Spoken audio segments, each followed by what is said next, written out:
Trump ইসরায়েলের আপত্তি উপেক্ষা করে গাজা নিয়ে ঐতিহাসিক প্রস্তাব এগিয়ে নিচ্ছেন।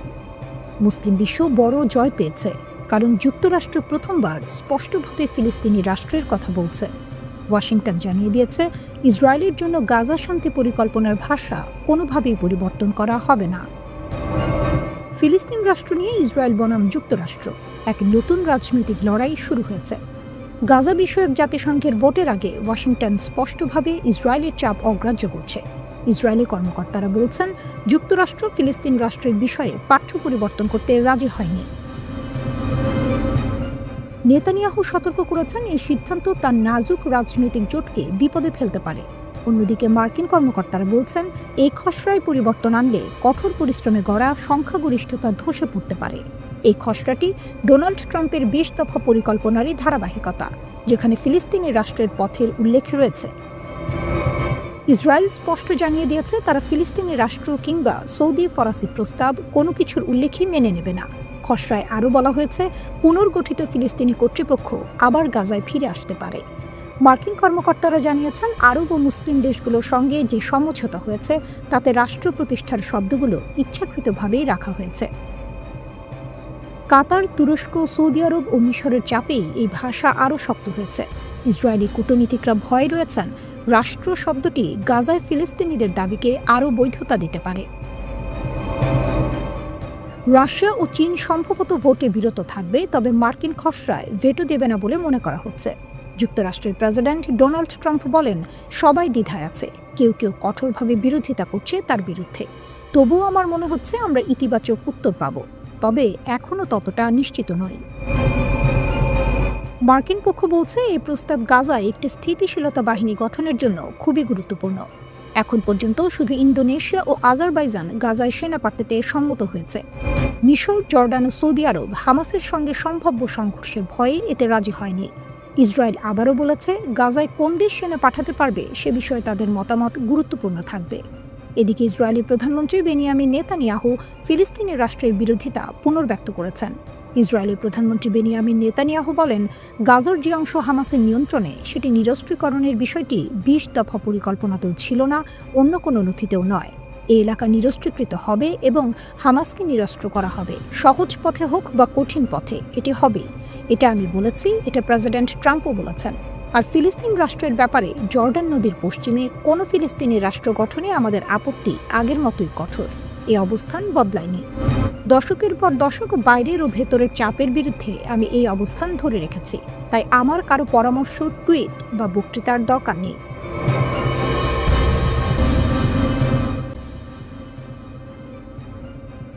মার্কিন F-35 পেতে সৌদির ওপর ইসরায়েলের কঠোর শর্ত।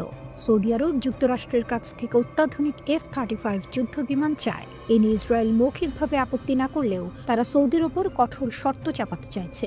এই তথ্য জানিয়েছে মার্কিন সংবাদ মাধ্যম এক্সিওস। প্রকাশিত প্রতিবেদনে বলা হয়, সৌদির জন্য F-35 বিক্রি নিয়ে ইসরায়েল যুক্তরাষ্ট্রকে স্পষ্ট শর্ত দিয়েছে। ইসরায়েল বলছে, রিয়াদকে ইসরায়েলের সঙ্গে আনুষ্ঠানিকভাবে সম্পর্ক স্বাভাবিক করতে হবে। এক্সিওস দুটি ইসরায়েলি কর্মকর্তার বরাত দিয়ে জানায়, এই শর্ত ছাড়া ইসরায়েল F-35 বিক্রির বিষয়টি পুরোপুরি সমর্থন করবে না। তাদের মতে, কূটনৈতিক প্রতিদান ছাড়া এমন শক্তিশালী অস্ত্র দেয়া ঝুঁকিপূর্ণ হবে।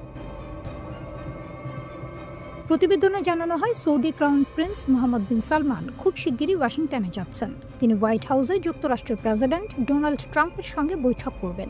এই বৈঠকের মূল আলোচ্য ৩টি বিষয়: সম্ভাব্য F-35 চুক্তি, যুক্তরাষ্ট্র সৌদি নিরাপত্তা চুক্তি এবং ইসরায়েলের সঙ্গে সম্পর্ক স্বাভাবিক করা। ওয়াশিংটন মনে করছে, এই ৩ দিকই বর্তমানে মধ্যপ্রাচ্যের রাজনীতিতে বড় ভূমিকা রাখবে। এক্সিওস জানায়, গত মাসে MBS-এর সঙ্গে ফোন আলাপে ট্রাম্প পরিষ্কার করে বলেন, গাজা যুদ্ধ এখন থেমে গেছে, তাই সৌদি আরবের উচিত ইসরায়েলের সঙ্গে সম্পর্ক স্বাভাবিক করার পথে এগোনো। ট্রাম্পের মতে, এটি অঞ্চলে নতুন ভারসাম্য তৈরি করবে।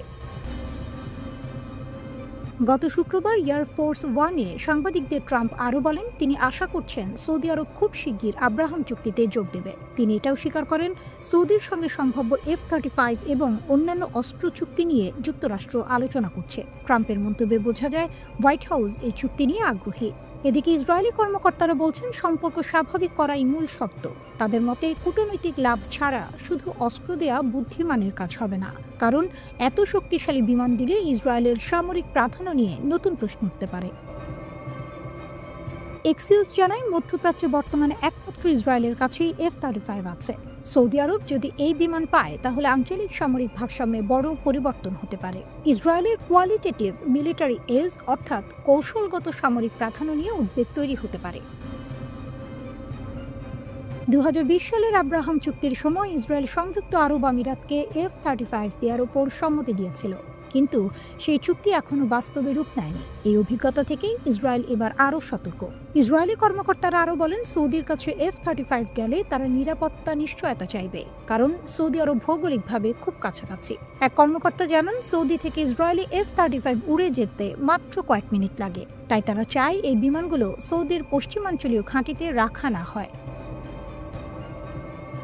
মার্কিন কর্মকর্তারা বলেন, ট্রাম্প ও MBS এর বৈঠকে অগ্রগতি হতে পারে, তবে সৌদি ও ইসরায়েলের শর্তের মধ্যে এখনও বড় পার্থক্য রয়েছে। দুই ইসরায়েলি কর্মকর্তা আশা করছেন ট্রাম্প MBSকে কিছু শর্তে নমনীয় হতে রাজি করাতে পারবেন। তাদের বিশ্বাস, আলোচনা 3 দেশের মধ্যে নতুন এক শান্তি চুক্তির পথও খুলে দিতে পারে। দীর্ঘদিন ধরেই ইসরায়েল ইরানের পারমাণবিক কর্মসূচি ও ক্ষেপণাস্ত্র সক্ষমতা নিয়ে গভীর উদ্বেগে ছিল। তাদের গোয়েন্দা সংস্থাগুলো নীরবে ইরানের ভেতরে গোপন অভিযান চালানোর চেষ্টা করছিল। ইসরায়েল ড্রোন ঘাঁটি বানানোর পরিকল্পনা করেছিল, গোপন অস্ত্র ব্যবস্থা ঢোকানোর চেষ্টা চলছিল, এমনকি কমান্ডো দল পাঠানোর প্রস্তুতিও ছিল। সামগ্রিকভাবে বলা যায়, ইসরায়েল একটি বড় এবং গোপন সামরিক জাল বিছিয়ে রেখেছিল।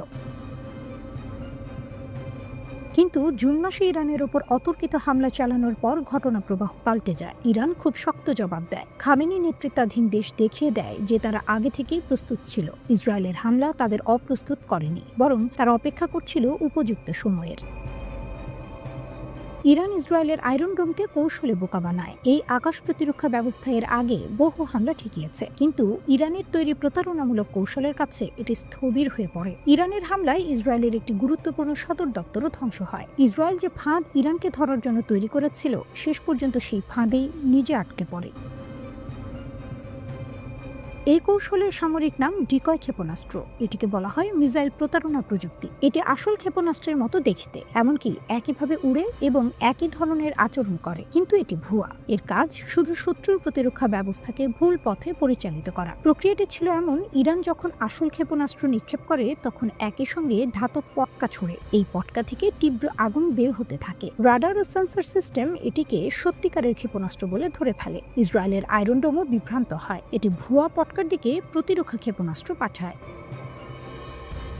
এভাবে আয়রন ডোমের ক্ষেপণাস্ত্রগুলো একের পর এক নিক্ষিপ্ত হতে থাকে। কিছুক্ষণ পর এর অস্ত্রাগার খালি হয়ে যায়। ঠিক এই সময় আসল ক্ষেপণাস্ত্র লক্ষ্যবস্তুতে আঘাত করে। ওয়াল স্ট্রিট জার্নালের প্রতিবেদনে বলা হয়, এই কৌশল ইসরায়েলের প্রতিরক্ষা সক্ষমতাকে খুব দ্রুত দুর্বল করে দেয়। আরও বড় সমস্যা হলো আয়রন ডোমের পুনরায় লোড হওয়ার সময়। একবার ক্ষেপণাস্ত্র বের হয়ে গেলে এটি আবার প্রস্তুত হতে 10 থেকে 11 মিনিট সময় লাগে, কিন্তু ইরানের হাইপারসনিক ক্ষেপণাস্ত্র মাত্র 7 মিনিটেই ইসরায়েলের ভূমিতে পৌঁছে যেতে পারে। এই সময়ের ব্যবধানই ইসরায়েলকে অসহায় করে তোলে। ইরান এই হামলা দিয়ে শুধু ইসরায়েলকে চমকে দেয়নি, বরং তারা দেখিয়েছে যে আধুনিক যুদ্ধে প্রযুক্তিভিত্তিক প্রতারণা কতটা কার্যকর হতে পারে। ইসরায়েল সামরিক দিক থেকে শক্তিশালী হলেও ইরানের এই চাল তাদের তাৎক্ষণিকভাবে দুর্বল করে দেয়। এই ঘটনার পরেও ইরান নতুন বার্তা দেয়। তারা জানায় তাদের ক্ষেপণাস্ত্র কর্মসূচির উন্নতি থেমে থাকবে না। কোন আন্তর্জাতিক চাপ বা নিয়ম নীতি তারা মানবে না। তারা স্পষ্ট করে দিয়েছে যে ক্ষেপণাস্ত্রের পাল্লাও সীমিত করা হবে না, অর্থাৎ তাদের সামরিক সক্ষমতা আরও বাড়তেই থাকবে। ইসরায়েলকে দুর্বল করার এই কৌশল ইরানের কাছে এখন বড় শক্তি, আর ইরান বলছে ভবিষ্যতেও এই সক্ষমতা আরও বাড়ানো হবে। গাজা যুদ্ধের পর ইসরায়েলি সেনাবাহিনীতে মানসিক সমস্যার সংকট তীব্র হয়েছে। পার্স টুডে জানিয়েছে, গাজায় কয়েক মাসের নৃশংস যুদ্ধের পর ইসরায়েলি সেনাবাহিনী আগে ভাগে চাকরি ছাড়ার অনুরোধে ভরে গেছে। আল জাজিরা ইসরায়েলি গণমাধ্যমের বরাত দিয়ে বলেছে, হাজার হাজার সৈন্য এবং অফিসার আগে ভাগে ছুটির জন্য আবেদন করেছেন। এই আবেদনগুলোর কারণ হলো যুদ্ধের কারণে তীব্র শারীরিক ও মানসিক ক্লান্তি। এছাড়া সেনাবাহিনীর কমান্ডে সাম্প্রতিক নিয়োগ নিয়েও অসন্তুষ্টি রয়েছে। 2 হাতে শক্ত করে জড়িয়ে আছে একটি সাপ। সরীসৃপটির শীতল স্পর্শ যেন এক মুহূর্তের জন্য শান্তি দিল। তবে চোখ বন্ধ করলে ফিরে আসে যুদ্ধের শব্দ, আতঙ্কে নিঃশ্বাস বন্ধ হয়ে আসে। গাজায় যুদ্ধক্ষেত্র থেকে ফিরে সেনাবাহিনী ছাড়ার 18 মাস পার হয়ে গেলেও এই মানসিক যন্ত্রণা থেকে মুক্তি মিলছে না। এই অবস্থা হামাসের হামলায় আহত 27 বছর বয়সী এক সার্জেন্ট মেজরের। যুদ্ধের ট্রমা থেকে বের হয়ে আসতে ইসরায়েলের মধ্যাঞ্চলের এক খামারে নিচ্ছিলেন প্রাণীর সংস্পর্শে থাকার থেরাপি। প্রতিবেদন বলছে, এই ঘটনা ইসরায়েলি স্থায়ী বাহিনীর মধ্যে গভীর অসন্তোষের স্পষ্ট লক্ষণ। এটি ভবিষ্যতে সরকারের সামরিক সক্ষমতার উপর সরাসরি প্রভাব ফেলতে পারে। গাজা যুদ্ধ মানবিক এবং আর্থিক ক্ষতির পাশাপাশি বড় মানসিক প্রভাবও ফেলেছে। নেসেটের সরকারি এক রিপোর্টে বলা হয়েছে, গত 18 মাসে ইসরায়েলি সৈন্যদের মধ্যে 279টি আত্মহত্যার চেষ্টা রেকর্ড হয়েছে। এর মধ্যে 40টি ঘটনা মৃত্যুর কারণ হয়েছে। আল জাজিরার আরও একটি রিপোর্ট বলছে, 2017 থেকে 2025 পর্যন্ত দীর্ঘ গবেষণায় দেখা গেছে 124 জন ইসরায়েলি সৈন্য আত্মহত্যার চেষ্টা করেছে। এর মধ্যে 68% ছিল বাধ্যতামূলক সেনা সদস্য, 21% ছিল রিজার্ভ এবং 11% ছিল সরকারি কর্মী। বিশেষ করে 2023 সাল থেকে রিজার্ভ সেনাদের আত্মহত্যা উল্লেখযোগ্যভাবে বেড়েছে। এটি গাজা যুদ্ধের সময় রিজার্ভ বাহিনীর ব্যবহার বৃদ্ধির সঙ্গে সম্পর্কিত। তথ্য থেকে দেখা যায়, আত্মহত্যার চেষ্টা করা সৈন্যদের মাত্র 17% ঘটনার আগের 2 মাসে কোনো মানসিক স্বাস্থ্য কর্মকর্তার সঙ্গে দেখা করেছিলেন। এই সংখ্যা দেখায় যে সেনাবাহিনীর মানসিক সহায়তা ও পর্যবেক্ষণ ব্যবস্থা খুব দুর্বল। এই সংকটের জবাবে সেনাবাহিনী জানিয়েছে, তারা মানসিক স্বাস্থ্য কর্মকর্তার সংখ্যা বাড়িয়ে 800 করেছে। কমান্ডারদেরও প্রশিক্ষণ দেওয়া হচ্ছে যাতে তারা মানসিক সংকটের লক্ষণ দ্রুত বুঝতে পারে। তীব্র ক্লান্তি, চাপ এবং যুদ্ধের তিক্ত অভিজ্ঞতা ইসরায়েলি সেনাবাহিনীকে বড় মানবিক সংকটে ফেলেছে। এই সংকট শুধু সৈন্যদের মানসিক স্বাস্থ্যের জন্য বিপজ্জনক নয়, এটি ইসরায়েলের সরকারের সামরিক সংহতি এবং কার্যক্ষমতার জন্য বড় চ্যালেঞ্জ তৈরি করছে। ইসরায়েলের সবচেয়ে দীর্ঘ সময় ধরে চালিয়ে যাওয়া গাজা যুদ্ধে চলছে ভঙ্গুর এক বিরতি। এই বিরতির চুক্তি অনেকবারই ভঙ্গ করেছে ইসরায়েল। তবে গাজা ছেড়ে যাওয়া অনেক সেনার স্মৃতিতে যুদ্ধের সময়গুলো যেন কুঁড়ে কুঁড়ে খাচ্ছে। মানসিকভাবে বিপর্যস্ত হয়ে পড়েছেন অনেকে। বাড়ছে পোস্ট ট্রমাটিক স্ট্রেস ডিসঅর্ডার, বিষণ্ণতা এবং অন্যান্য মানসিক সমস্যা। পাশাপাশি আত্মহননের ঘটনাও ঘটছে। ইসরায়েলের প্রতিরক্ষা মন্ত্রণালয়ের তথ্য অনুযায়ী 2023 সালের 7 অক্টোবর হামাসের হামলার পর থেকে প্রায় 11,000 সেনা মানসিক আঘাতজনিত সমস্যায় ভুগছে। এই সংখ্যা ইসরায়েলের 80 বছরের ইতিহাসে সব যুদ্ধ মিলিয়ে এমন আঘাতে আক্রান্ত মোট সেনার 1/3-ও বেশি। সামরিক শক্তি প্রদর্শন করছে ইরান। নতুন ব্যালিস্টিক ক্ষেপণাস্ত্র প্রদর্শন। ইরানের ক্ষেপণাস্ত্র অস্ত্রাগার অক্ষত। 2000 কিলোমিটার পাল্লার ক্ষেপণাস্ত্র প্রদর্শনীতে। ট্রাম্প ও নেতানিয়াহুকে উপহাস। আইআরজিসি কর্তৃক ভূপাতিত ইসরায়েলি ড্রোনের ধ্বংসাবশেষ প্রদর্শন। ইসরায়েল ও যুক্তরাষ্ট্রের সাথে 12 দিনের জুন যুদ্ধের পর প্রথম প্রতিরক্ষা প্রদর্শনী। ইরান 13 নভেম্বর তারিখে নিজেদের দেশীয় প্রযুক্তিতে তৈরি প্রাণঘাতী ও দূরপাল্লার ক্ষেপণাস্ত্রগুলো প্রদর্শন করেছে। Islamic Revolutionary Guard corps IRGC তেহরানে 1 সপ্তাহব্যাপী প্রতিরক্ষা অর্জন প্রদর্শনীতে তাদের ক্ষেপণাস্ত্র ও ড্রোন অস্ত্রাগার প্রদর্শন করে। আইআরজিসির অ্যারোস্পেস ফোর্স এই অনুষ্ঠানের আয়োজন করে, যা ইসরায়েলের সাথে জুনের যুদ্ধের পর প্রথম। ইরানি সামরিক বাহিনী তাদের 2000 কিলোমিটার পর্যন্ত পাল্লার খোররামশার ব্যালিস্টিক ক্ষেপণাস্ত্র প্রদর্শন করে।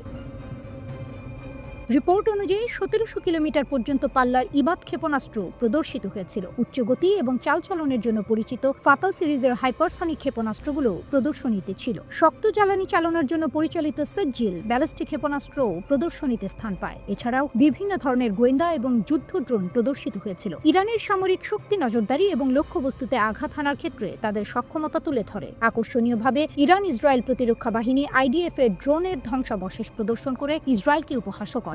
রিপোর্ট অনুযায়ী জুনের যুদ্ধের সময় ইরানি সামরিক বাহিনী এই ইসরায়েলি ড্রোনটি গুলি করে ভূপাতিত করেছে। শাহরাম শরীফি তেহরানের বাসিন্দা। আমরা আল্লাহর কাছে দোয়া করি যেন কোনো যুদ্ধ না হয়, কিন্তু যদি হয় আমরা আশা করি গার্ডের আমাদের ছেলেরা, আমাদের ইমামের বেনামি সৈন্যরা অবশ্যই জনগণের সমর্থনে প্রতিশোধমূলক পদক্ষেপ নিতে পারবে। রিপোর্ট অনুযায়ী ইরানের ব্যালিস্টিক ক্ষেপণাস্ত্র কর্মসূচি যুক্তরাষ্ট্র এবং ইসরায়েলের জন্য চক্ষুশূল। নিষেধাজ্ঞা সত্ত্বেও ইরান প্রাণঘাতী দূরপাল্লার ক্ষেপণাস্ত্র তৈরি করতে সক্ষম হয়েছে। যুদ্ধের সময় ইরানি ক্ষেপণাস্ত্র ইসরায়েলি বিমান প্রতিরক্ষা ভেদ করে ব্যাপক ধ্বংসযজ্ঞ চালায়। 12 দিনের যুদ্ধের সময় ইরানের ক্ষেপণাস্ত্র হামলায় কমপক্ষে 28 জন ইসরায়েলি নিহত হয়েছিল। বিশ্লেষকদের মতে এই মহড়া শুধু অভ্যন্তরীণ সামরিক প্রদর্শনীর অংশ নয়, বরং এটি কৌশলগত বার্তাও বহন করে। সামরিক শক্তির আধুনিকীকরণ। ইরান বোঝাতে চাইছে তাদের প্রতিরক্ষা শক্তি এখন আগের চেয়ে অনেক বেশি উন্নত ও শক্তিশালী। যুক্তরাষ্ট্র ও ইসরায়েলের প্রতি হুঁশিয়ারি। ইরান স্পষ্ট বার্তা দিচ্ছে যে তারা যে কোনো সামরিক আগ্রাসনের জবাব দিতে প্রস্তুত। মধ্যপ্রাচ্যের ভূ রাজনীতিতে শক্তিশালী অবস্থান। এই মহড়ার মাধ্যমে ইরান মধ্যপ্রাচ্যের শক্তির ভারসাম্যে নিজের অবস্থান আরও সুসংহত করতে চাইছে। তেহরান ঘোষণা করে, আমরাই সেই জাতি যাদের সাহস কখনো নিভে না। জুন যুদ্ধের পরও কিন্তু ইরান দাঁড়ায় অদম্য নায়কের আসনে, নিজের শক্তির নতুন অধ্যায় উন্মোচনে। ব্যালিস্টিক ক্ষেপণাস্ত্রের দীপ্তি, ড্রোনের গর্জন আর ভূপাতিতে ইসরায়েলি ধ্বংসাবশেষ সবই যেন এক কবিতা, প্রতিরোধের, আত্মমর্যাদার, অস্তিত্বের। বিশ্ব যখন তটস্থ, ইরান তখন একটাই বার্তা লেখে আগুনের অক্ষরে, শক্তির ভাষা আমরা জানি, প্রয়োজন হলে পশ্চিমাদের আবার মনে করিয়ে দেব।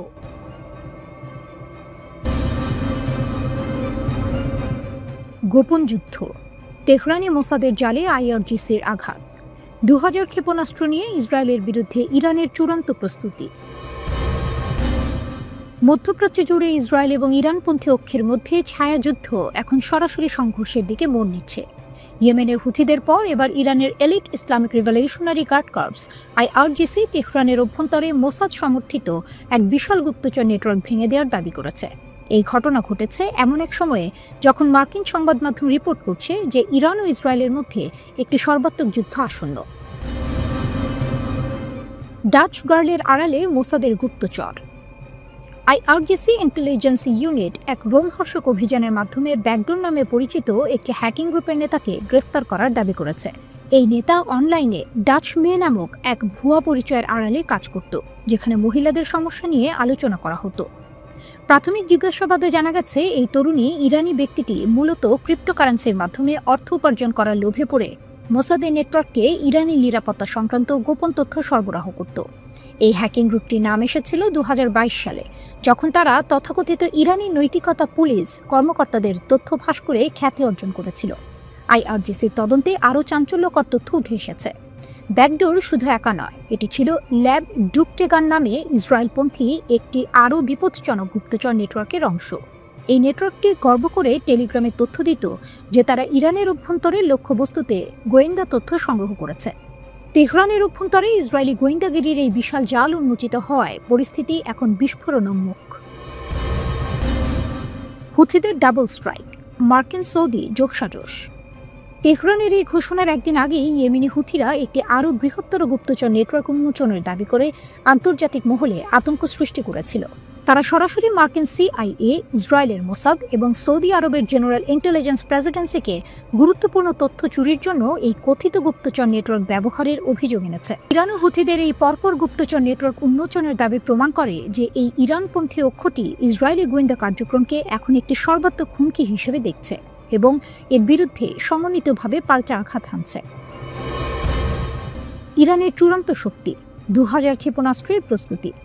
এই সমস্ত ঘটনার চূড়ান্ত পরিণতি কী হতে পারে তা নিয়ে এখন বিশ্বজুড়ে জল্পনা। দ্য নিউ ইয়র্ক টাইমসের রিপোর্ট বলছে, মধ্যপ্রাচ্যের বিশেষজ্ঞ ও কর্মকর্তাদের উদ্ধৃতি অনুসারে ইসরায়েল ও ইরানের মধ্যে একটি নতুন যুদ্ধ আসন্ন। ইরানের শক্তি। অস্ত্র বিশেষজ্ঞরা ফাঁস করেছেন যে ইরান তাদের ক্ষেপণাস্ত্র উৎপাদন কর্মসূচি 24 ঘন্টা ত্বরান্বিত করছে। ইরান এখন একযোগে 2000 ক্ষেপণাস্ত্র নিক্ষেপ করার ক্ষমতা বিকাশের জন্য রাত দিন কাজ করছে। জুনে ইরানের পারমাণবিক স্থাপনায় ইসরায়েলের ব্যর্থ হামলার পর তেহরান এই ক্ষেপণাস্ত্র সক্ষমতাকে তাদের প্রতিরোধের চূড়ান্ত গ্যারান্টি হিসেবে দেখছে। গুপ্তচর নেটওয়ার্ক উন্মোচন এবং ক্ষেপণাস্ত্রের এই বিপুল প্রস্তুতি, এই দুই ঘটনা ইঙ্গিত দিচ্ছে যে ইরান সরাসরি সংঘাতের জন্য প্রস্তুত। ইসরায়েল যদি কোনো উস্কানি দেয় তবে ইরান প্রস্তুত এই অঞ্চলে আগুন ছড়ানো 2000 ক্ষেপণাস্ত্র নিক্ষেপ করে জবাব দিতে। মধ্যপ্রাচ্য এখন এক পারমাণবিক স্ফুলিঙ্গের অপেক্ষায়।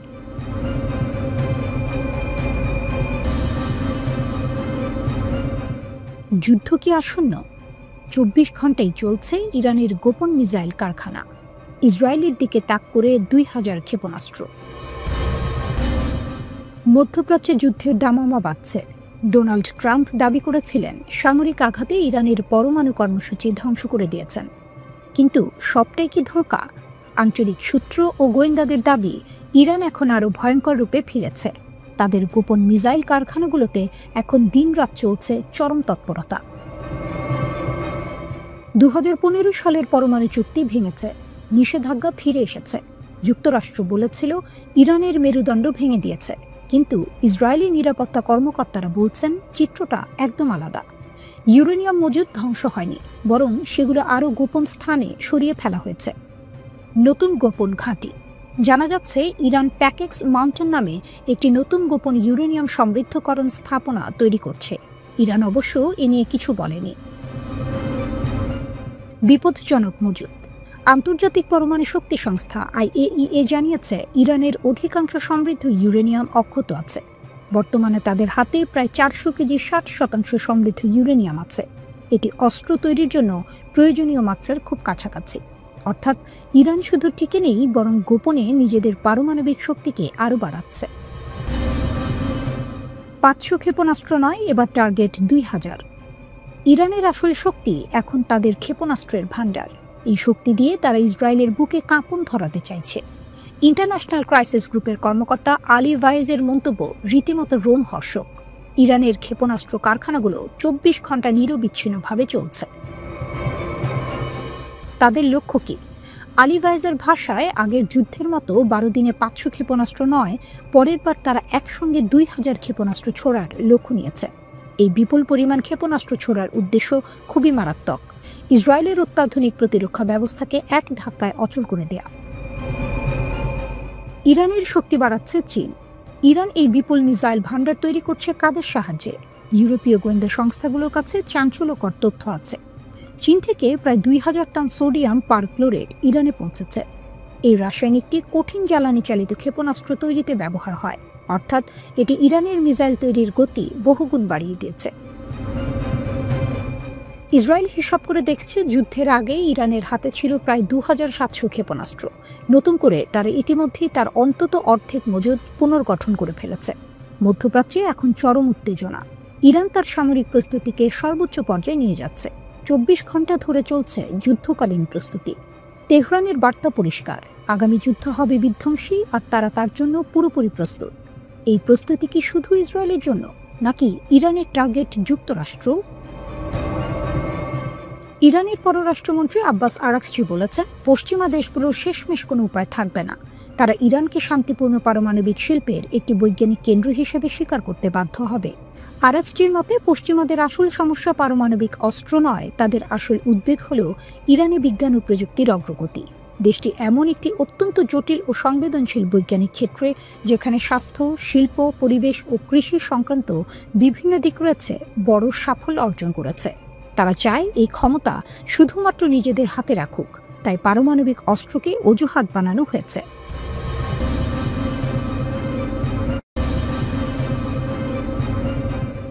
ইস্তাম্বুল, তুরস্ক। অভূতপূর্ব এবং রোমহর্ষক ঘটনা। ইসরায়েলের প্রধানমন্ত্রী বেনিয়ামিন নেতানিয়াহুর বিরুদ্ধে গ্রেপ্তারি পরোয়ানা জারি করেছে তুরস্ক।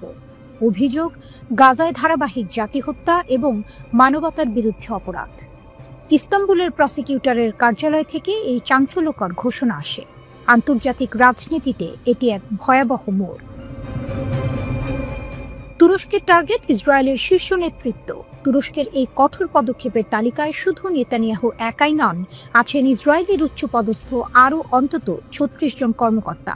এটি একটি বিস্ফোরক তালিকা। প্রতিরক্ষামন্ত্রী ইসরায়েল কাটস, জাতীয় নিরাপত্তা মন্ত্রী ইতামার বেন গভির, সেনাপ্রধান লেফটেন্যান্ট জেনারেল আইয়াল জামির।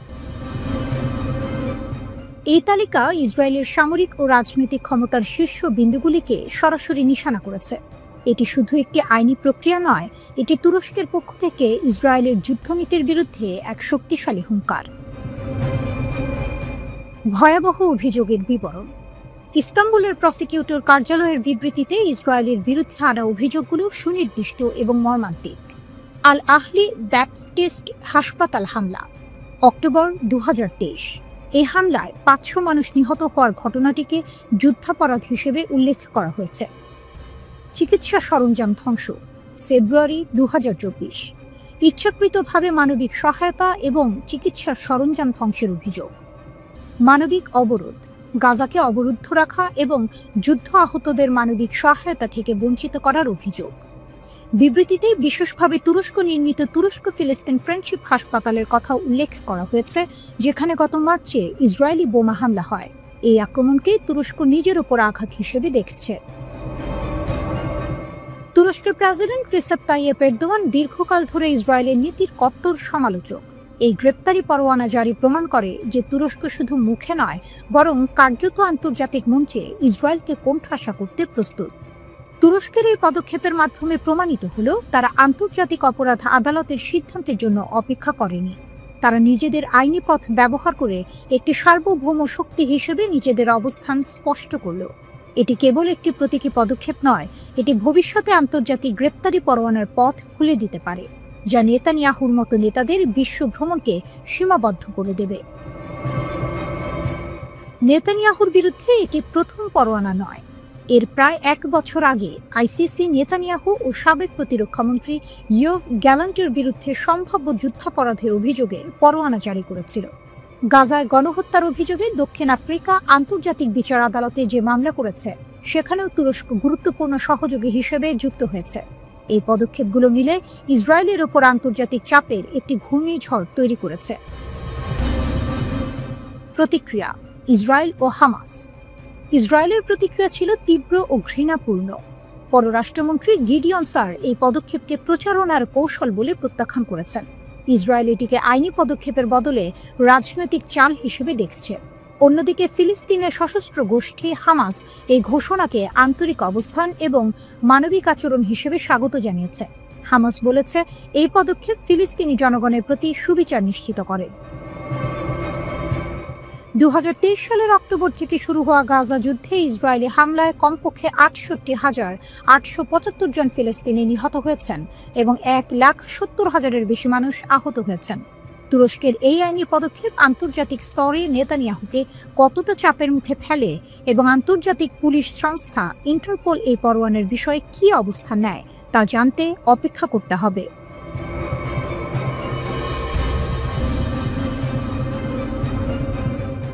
ইয়েমেনের হুথি বিদ্রোহীদের ওপর সৌদি আরবের ক্ষেপণাস্ত্র হামলার বিরল পদক্ষেপ মধ্যপ্রাচ্যে নতুন করে সংঘাতের জন্ম দিয়েছে। লেবাননে ইসরায়েলের হামলার খবরের মধ্যেই এই অপ্রত্যাশিত সৌদি সামরিক অভিযান সংঘটিত হল। ইরানের রাষ্ট্র সমর্থিত সংবাদ সংস্থা মেহে নিউজ এই সামরিক অভিযানকে বোমা হামলা বলে দাবি করেছে এবং বলেছে যে এটি ক্রাউন প্রিন্স মোহাম্মদ বিন সালমানের বা MBS এর সামরিক অভিযানের অংশ। ইয়েমেনের সায়াদা প্রদেশের রাজি সীমান্তবর্তী গ্রামগুলিকে লক্ষ্য করে এই সৌদি ক্ষেপণাস্ত্র হামলার খবর পাওয়া গেছে। ইরানের মেহে নিউজ এজেন্সির মতে, স্থানীয় কর্তৃপক্ষ এই হামলার বিষয়টি নিশ্চিত করেছে। ইরান ইয়েমেনের আনসারুল্লাহ হুথি বিদ্রোহীদের সে দেশের বৈধ শাসক হিসেবে গণ্য করে এবং তাদের সঙ্গে তেহরানের ঘনিষ্ঠ সম্পর্ক রয়েছে বলে মনে করা হয়। মেহে নিউজ আরও জানায় যে স্থানীয় কর্তৃপক্ষ সীমান্তের কাছাকাছি আবাসিক এলাকায় একাধিক ক্ষেপণাস্ত্র নিক্ষেপের বিষয়টি নিশ্চিত করেছে। কর্মকর্তারা রিপোর্ট করেছেন হামলাটি বুধবার রাজি জেলার বেসামরিক অঞ্চলে ঘটেছে। যদিও প্রাথমিক প্রতিবেদনে ঘরবাড়ির ক্ষতির ইঙ্গিত দেওয়া হয়েছে, তবে হতাহতের পরিসংখ্যান এখনও নিশ্চিত করা সম্ভব হয়নি।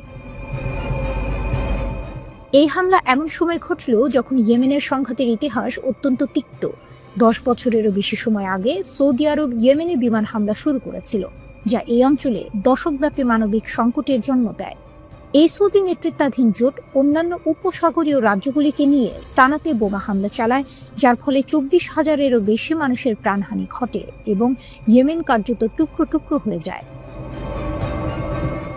2015 সালে শুরু হওয়া সংঘাতে সৌদি আরবের প্রাথমিক লক্ষ্য ছিল ইয়েমেনের প্রধানমন্ত্রীকে ক্ষমতাচ্যুত করার পর হুথিদের সানা থেকে বিতাড়িত করা, কিন্তু সেই লক্ষ্য ব্যর্থ হয় এবং সংঘাত উল্টো হুথি বিদ্রোহীদের আরও বেশি শক্তিশালী করে তোলে।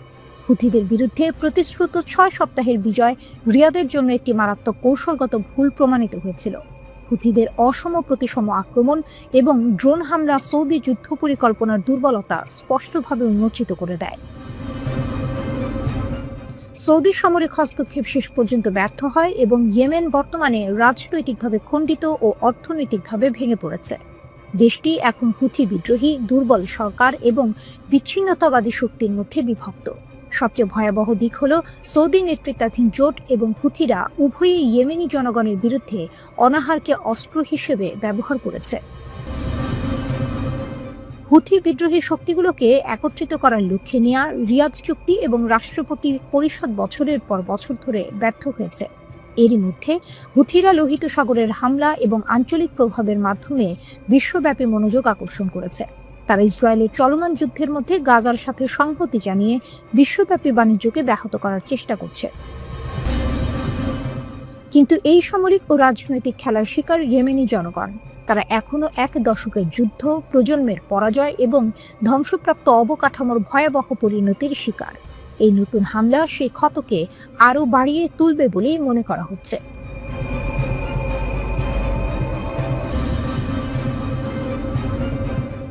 একটা সময় ছিল যখন আকাশে আধিপত্য মানেই ছিল মার্কিন যুক্তরাষ্ট্র।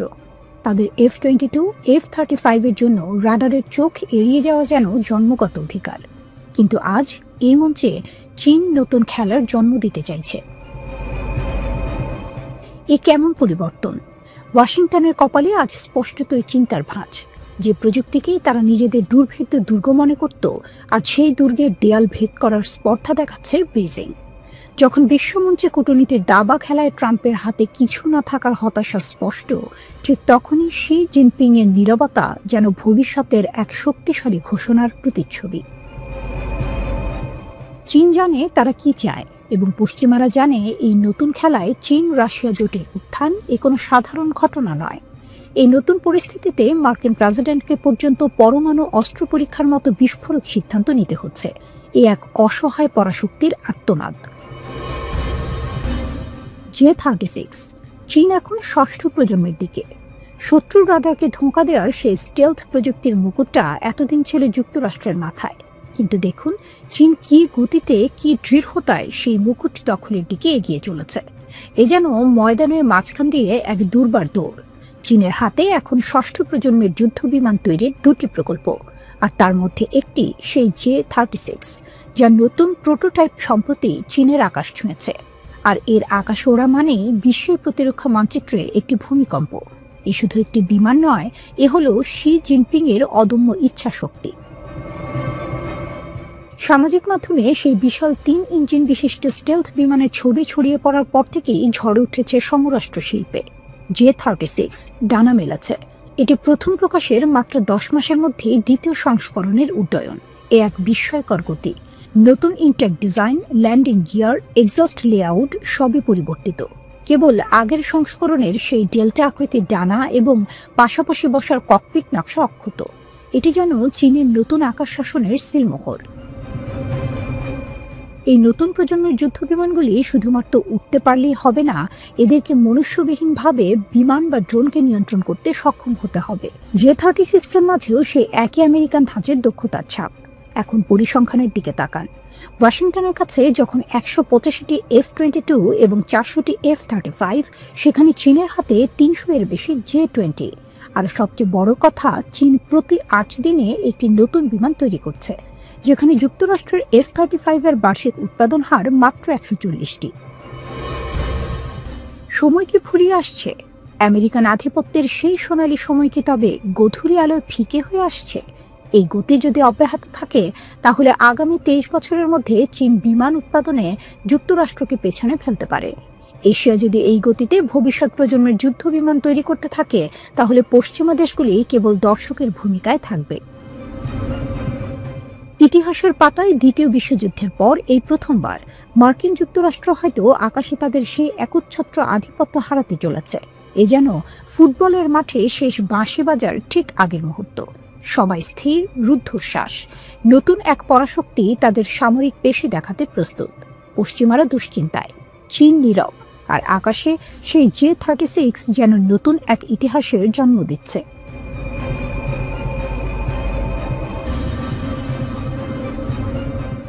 ইসরায়েলকে ধ্বংসের হুঁশিয়ারি, প্রস্তুত ইয়েমেনের হুথিরা।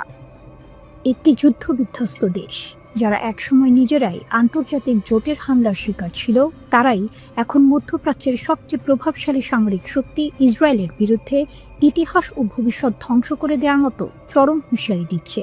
ইয়েমেনের ইরান সমর্থিত সশস্ত্র গোষ্ঠী আনসারুল্লাহ ইসরায়েলি আগ্রাসনের বিরুদ্ধে সরাসরি যুদ্ধের প্রস্তুতি নিয়ে বিশ্বকে চমকে দিয়েছে। তাদের এই প্রস্তুতি এখন শুধু হুমকি নয়, লোহিত সাগরের বুকে এক রোমহর্ষক বাস্তব। হুথিদের কঠিন বার্তা, মোক্ষম জবাবের প্রস্তুতি। আল মাসিরা টিভির এক প্রতিবেদন অনুসারে হুথি গোষ্ঠীর রাজনৈতিক ব্যুরোর সদস্য মোহাম্মদ আল ফারাজ স্পষ্ট জানিয়ে দিয়েছেন, ইসরায়েল ও তার পশ্চিমা সহযোগীরা যে হুমকি দিচ্ছে তা তাদের আকাঙ্ক্ষিত আগ্রাসনকে বৈধতা দেওয়ার পায়তারা ছাড়া আর কিছু নয়। কিন্তু ইয়েমেন এসব ফাঁকা বলিতে ভয় পাওয়ার পাত্র নয়। তার কথায়, ইয়েমেন ফাঁকি ভরপ্রচার বা কাগজে কলমের কুরুচিপূর্ণ হুমকির মাধ্যমে নয়, বাস্তব পদক্ষেপে প্রতিক্রিয়া জানাতে প্রস্তুত। হুথিরা শুধু ইসরায়েলের সামরিক লক্ষ্যবস্তু নয়, তাদের রাজনৈতিক, অর্থনৈতিক ও কৌশলগত এমন মূল্য দিতে চাইছে যা ইসরায়েলের ন্যূনতম কিছু নয়, বরং ইতিহাস ও ভবিষ্যৎ ধ্বংস করে দেয়। গাজায় চলমান গণহত্যার প্রতিক্রিয়ায় তাদের এই হুমকি মধ্যপ্রাচ্যে সংঘাতের এক নতুন এবং বিপজ্জনক অধ্যায়ের সূচনা করেছে। লোহিত সাগরে আতঙ্ক, হুথিদের সামরিক বজ্রমুষ্টি। গাজায় ইসরায়েলি হামলা শুরুর পর থেকেই হুথিরা এক অপ্রতিরোধ্য শক্তি হিসেবে আবির্ভূত হয়েছে। তাদের সামরিক পদক্ষেপের প্রধান মঞ্চ লোহিত সাগর। টার্গেট ইসরায়েল সংশ্লিষ্ট জাহাজ। হুথিরা ক্রমাগত ক্ষেপণাস্ত্র ও ড্রোন ব্যবহার করে ইসরায়েল ও তার অংশীদারদের সঙ্গে সম্পর্কিত বাণিজ্যিক জাহাজগুলোকে নিশানা করে চলেছে। তাদের দাবি, ফিলিস্তিনিদের প্রতি সংহতি জানিয়ে গাজায় আগ্রাসন বন্ধের চাপ সৃষ্টি করাই এর উদ্দেশ্য। অর্থনৈতিক আঘাত। এ হামলার মুখে ইসরায়েল তাদের জাহাজগুলোকে আফ্রিকার কেপ অফ গুড হোপ ঘুরে দীর্ঘ পথে যেতে বাধ্য হচ্ছে। এর ফলে একদিকে যেমন বাড়তি জ্বালানি খরচ হচ্ছে, তেমনি পরিবহনে বাড়তি সময় ব্যয় করতে হচ্ছে। এই ধাক্কা ইসরায়েলের অর্থনীতিতে ব্যাপক প্রভাব ফেলেছে। কিন্তু হুথিদের এই শক্তির উৎস কোথায়? ইয়েমেনের এই গোষ্ঠীটি তাদের বছরের পর বছর ধরে চলা গৃহযুদ্ধের সময় নিজেদের সামরিক শক্তিকে অবিশ্বাস্যভাবে বাড়িয়ে তুলেছে।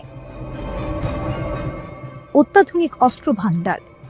তাদের হাতে রয়েছে নিজস্ব প্রযুক্তিতে তৈরি ক্রুজ ক্ষেপণাস্ত্র, ব্যালিস্টিক মিসাইল, উন্নত ড্রোন এবং এমনকি চালকবিহীন জাহাজ ইউএসভি। এগুলোর পাল্লা কয়েকশো কিলোমিটার পর্যন্ত বিস্তৃত, যা ইসরায়েলের মূল ভূখণ্ড ও গুরুত্বপূর্ণ বন্দর পর্যন্ত পৌঁছানোর সক্ষমতা রাখে। অপ্রতিরোধ্য কৌশল। হুথিদের সস্তা কিন্তু কার্যকর একমুখী ড্রোন ব্যবহার এবং দূরপাল্লার মিসাইলের সমন্বয় বিশ্বের অন্যতম শক্তিশালী নৌশক্তিকেও চিন্তায় ফেলেছে। পরিণতি কি?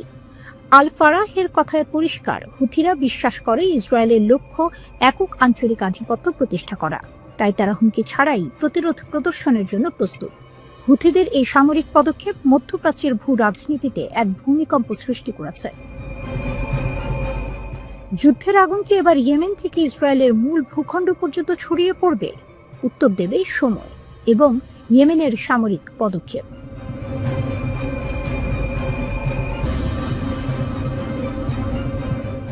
আকাশে হঠাৎ দেখা গেল উড়ন্ত চাকতি। সময়টা জুলাই 1947। আমেরিকার শহর থেকে শহরে মানুষ বলতে লাগলো, আমরা কিছু দেখেছি, উড়ন্ত অজানা কিছু ইউএফও। সব শুরু এক মাসের আগের এক বিকেলে। বেসরকারি পাইলট কেনেথ আর্নল্ড বলেছিলেন, তিনি দেখেছেন 9টি চকচকে বস্তু সিয়াটলের পাহাড়ের কাছে দ্রুত ছুটে যাচ্ছে, প্রতি ঘন্টায় প্রায় 2000 কিলোমিটার বেগে। এরপর যেন গোটা আমেরিকা পাগল হয়ে গেল। দেশ জুড়ে হাজারো মানুষ দাবি করতে লাগলো তারাও দেখেছে উড়ন্ত চাকতি। সংবাদ মাধ্যম গর্জে উঠল প্রশ্নে, আকাশে কি ঘুরে বেড়াচ্ছে? এমন সময় নিউ মেক্সিকোর এক সাধারণ কৃষক ম্যাক ব্রাজেল মনে পড়ল 3 সপ্তাহ আগে তার ক্ষেতে অদ্ভুত কিছু পাওয়া গিয়েছিল। টিন ফয়েল, রাবার আর পাতলা কাঠের টুকরো। তিনি টুকরোগুলো নিয়ে গেলেন স্থানীয় থানায়। এ খবর পৌঁছালো রসওয়েল আর্মি এয়ারফিল্ডে। সেখানকার কমান্ডার কর্নেল উইলিয়াম ব্যানজার্ড ঘোষণা দিলেন, উড়ন্ত চাকতির গুজব এবার সত্যি হলো, আমরা একটি ডিস্ক উদ্ধার করেছি। সারা আমেরিকা স্তম্ভিত, মনে হলো এবার এলিয়েনের অস্তিত্ব প্রমাণিত।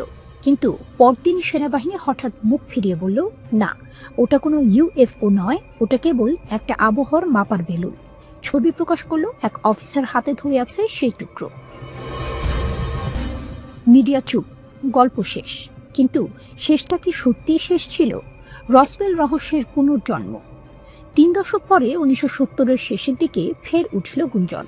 বলা হলো একটি ভিন গ্রহের মহাকাশযান বিদ্যুৎ চমকে ধ্বংস হয়েছিল, আর সেনারা উদ্ধার করেছে মৃত এলিয়েনদের দেহ। 1980 সালে প্রকাশিত হয় বই দ্য রসওয়েল ইনসিডেন্ট। লেখক মেজর জেসি মার্সেল দাবি করেন, আমি যেসব ধ্বংসাবশেষ দেখেছি তা পৃথিবীতে তৈরি নয়।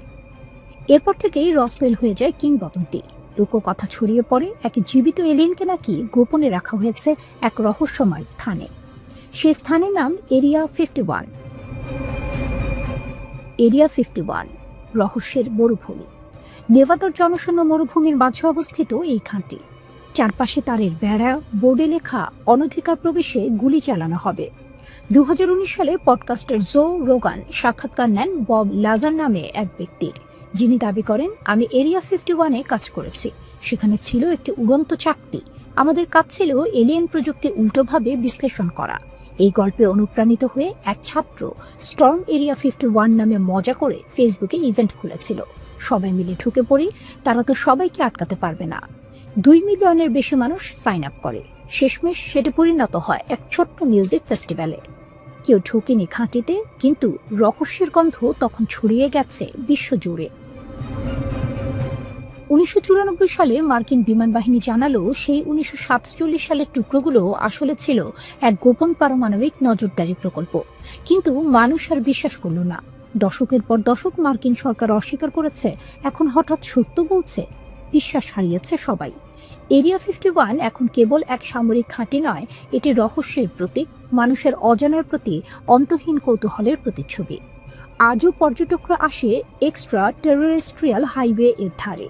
দূর থেকে তাকিয়ে দেখে সেই নিষিদ্ধ আকাশের দিকেই, যেন এক প্রশ্ন এখনো ভাসে মরুভূমির হাওয়ায়। সত্যিই কি তারা একা, নাকি আমাদের মাঝেই আছে কেউ অন্য জগতের?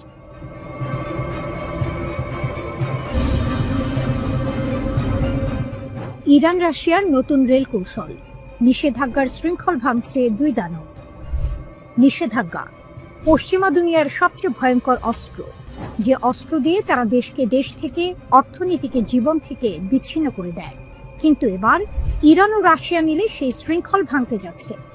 একটি রেললাইন তৈরি হচ্ছে, যা কেবল লোহা আর পাথরের নয়, এটি এক নতুন ভূ রাজনৈতিক মানচিত্রের ঘোষণা।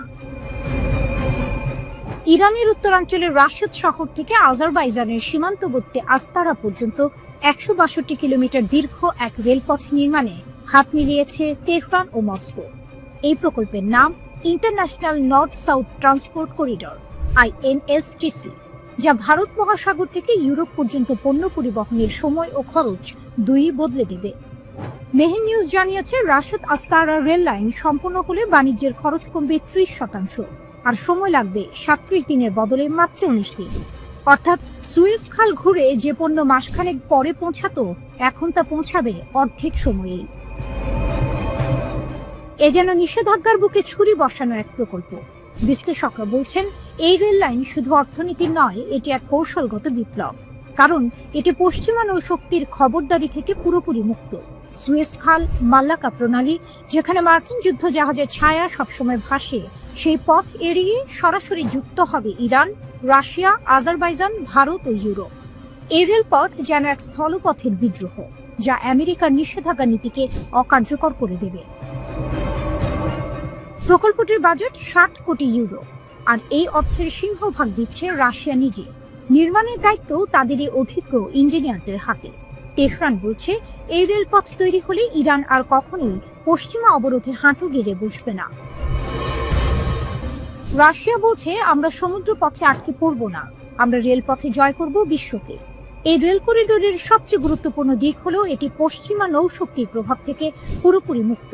সুয়েজ খাল বা মালাক্কা প্রণালীর মতো সামুদ্রিক পথে আমেরিকা যে খবরদারি চালায়, এই রেলপথ চালু হলে তা থেকে মুক্তি পেতে পারে রাশিয়া ও ইরান। এটি দুই দেশকে একটি সমান্তরাল অর্থনৈতিক ব্যবস্থায় বিচ্ছিন্ন দেশ থেকে অর্থনীতির গুরুত্বপূর্ণ খেলোয়াড়ে পরিণত করতে পারে। এই করিডোর কেবল পরিবহন প্রকল্প নয়, এটি এক অর্থনৈতিক প্রতিশোধের রূপকথা, যেখানে নিষেধাজ্ঞায় ক্লান্ত দুই দেশ নিজেদের ভাগ্য নতুন করে লিখছে লোহার রেল লাইনের উপর দিয়ে।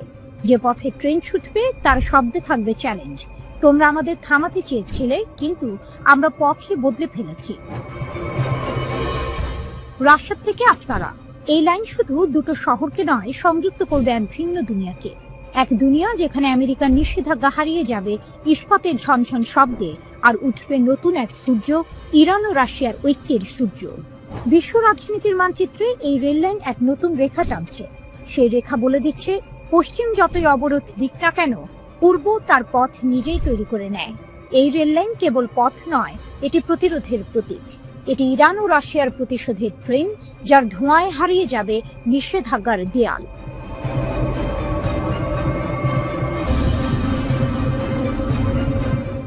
ইরানের আগুনে কাঁপছে ওয়াশিংটন ও জেরুজালেম। নিষেধাজ্ঞা উপেক্ষা করে ক্ষেপণাস্ত্র শক্তি ফিরিয়ে আনছে তেহরান। আকাশ ছিল ধোঁয়ায় ঢাকা, কিন্তু ছায়ের নিচে আবারও নড়ে উঠছে পুরনো শক্তি, ইরান। যে শক্তি নত হয় না, ভয় পায় না, থেমেও যায় না। ওয়াশিংটন আর জেরুজালেম আজ উদ্বেগে ভরপুর, কারণ যে ক্ষেপণাস্ত্রগুলো একসময় আকাশ চিরে গিয়েছিল, সেগুলোর আওয়াজ আবার শোনা যাচ্ছে। সাম্প্রতিক সিএনএন প্রতিবেদনে বলা হয়েছে, জাতিসংঘের নিষেধাজ্ঞা সত্ত্বেও তেহরান চুপিসারে তার ব্যালিস্টিক ক্ষেপণাস্ত্র কর্মসূচি পুনরায় চালু করছে, আরো দ্রুত, আরো নিখুঁতভাবে। জুন মাসের সেই 12 দিনের যুদ্ধ এখন ইতিহাস, কিন্তু তার প্রতিধ্বনি এখনো পশ্চিমা রাজধানীগুলোর দেয়ালে বাজছে। ইসরায়েলের প্রতিরক্ষা বাহিনীর তথ্য অনুযায়ী সেই যুদ্ধেই ইরান নিক্ষেপ করেছিল প্রায় 550টি ব্যালিস্টিক ক্ষেপণাস্ত্র এবং 1000টিরও বেশি ড্রোন। আকাশ তখন আগুনে ভরা, প্রতিরক্ষা ব্যবস্থা তখন ওভারলোড। মার্কিন ও মিত্র প্রযুক্তির সহায়তায়ও সব আক্রমণ ঠেকানো যায়নি। নিহত হয় 28 জন, আহত 3000-এরও বেশি। তেহরান দেখিয়েছে তারা শুধু হুমকি দেয় না, বাস্তবেও আঘাত করতে জানে। ক্ষেপণাস্ত্রগুলো পেরিয়ে গিয়েছিল কয়েকশো কিলোমিটার, তেল আবিবের আকাশেও গর্জেছিল ইরানের নাম। এই শক্তির মূলে আছে তাদের পুনর্গঠনের জেদ। ইউরোপীয় গোয়েন্দা সংস্থাগুলির দাবি, নিষেধাজ্ঞা সত্ত্বেও ইরান যুদ্ধপূর্ব সক্ষমতা ফিরিয়ে আনতে মরিয়া। চীন থেকে আসা কাঁচামাল, রাতের আধারে চলা চালান, সব মিলিয়ে এক নীরব পুনর্জাগরণ। পশ্চিমা গোয়েন্দারা জানাচ্ছেন, ইরান এখন এমন পর্যায়ে পৌঁছেছে যেখানে তারা প্রতি মাসে কয়েকশো ক্ষেপণাস্ত্র উৎপাদনে সক্ষম হতে পারে। ওয়াশিংটন প্রকাশ্যে কিছু বলছে না, জেরুজালেমও নীরব, কিন্তু সবাই জানে নীরবতা মানে শান্তি নয়, বরং এক ভয়ানক প্রস্তুতি। মার্কিন প্রশাসনের ভেতরে ফিসফিস করে শোনা যাচ্ছে, ইরানকে ঠেকানো যাবে তো। ইরানের সর্বোচ্চ নেতা আয়াতুল্লাহ খামেনি এদিকে জনসম্মুখে ঘোষণা দিয়েছেন, আমরা যুদ্ধ চাই না, কিন্তু কেউ যদি আমাদের ভয় দেখায়, আমরা তাকে শেখাবো কিভাবে প্রতিরোধ করতে হয়। তার এই এক বাক্যেই যেন তেহরানের নতুন দর্শন, প্রতিরোধী শক্তি, ধৈর্যই অস্ত্র। বিশ্লেষকরা বলছেন, ইরানের ব্যালিস্টিক ক্ষেপণাস্ত্র শুধু অস্ত্র নয়, এটি তাদের জাতীয় মর্যাদার প্রতীক। যুদ্ধের আগুন পেরিয়ে তারা এখন আরো দৃঢ়। নতুন করে কারখানা গড়ছে, জ্বালানি আমদানি করছে, স্যাটেলাইটে দেখা যাচ্ছে নতুন লঞ্চ সাইটের কার্যক্রম। ইরান আজ যেন এক ঘুমন্ত দৈত্য, যাকে অনেকে ভেবেছিল পরাজিত, কিন্তু সে কেবল অপেক্ষা করছিল। পুনর্গঠন শেষ হলে তার ক্ষেপণাস্ত্র কি আবার আকাশ ছুঁবে? আর তার নাম শুনেই কেঁপে উঠবে তেল আবিব থেকে ওয়াশিংটন পর্যন্ত। একটি বার্তা যেন তেহরানের বাতাসে ভাসছে, আমাদের ধ্বংস ভেবেছিলে, ভুল করেছ, আমরা ধ্বংস থেকে জন্ম নিই। ইরানের প্যাসিভ ডিফেন্স অর্গানাইজেশনের প্রধান ব্রিগেডিয়ার জেনারেল গোলাম রেজা জলানি বলেছেন, ইরানের ভূগর্ভস্থ ক্ষেপণাস্ত্র শহরগুলো দেশটির প্যাসিভ ডিফেন্স মডেলের সাফল্যের প্রতীক এবং শত্রুর আগ্রাসনের বিরুদ্ধে ইরানের প্রতিরোধ ক্ষমতার বাস্তব প্রমাণ। তিনি বলেন, ইরানের সাবেক আইআরজিসি অ্যারোস্পেস ফোর্স প্রধান মেজর জেনারেল আমির আলী হাজিজাদে ভূগর্ভস্থ ক্ষেপণাস্ত্র শহরগুলোর নকশা ও নির্মাণে গুরুত্বপূর্ণ ভূমিকা পালন করেছেন।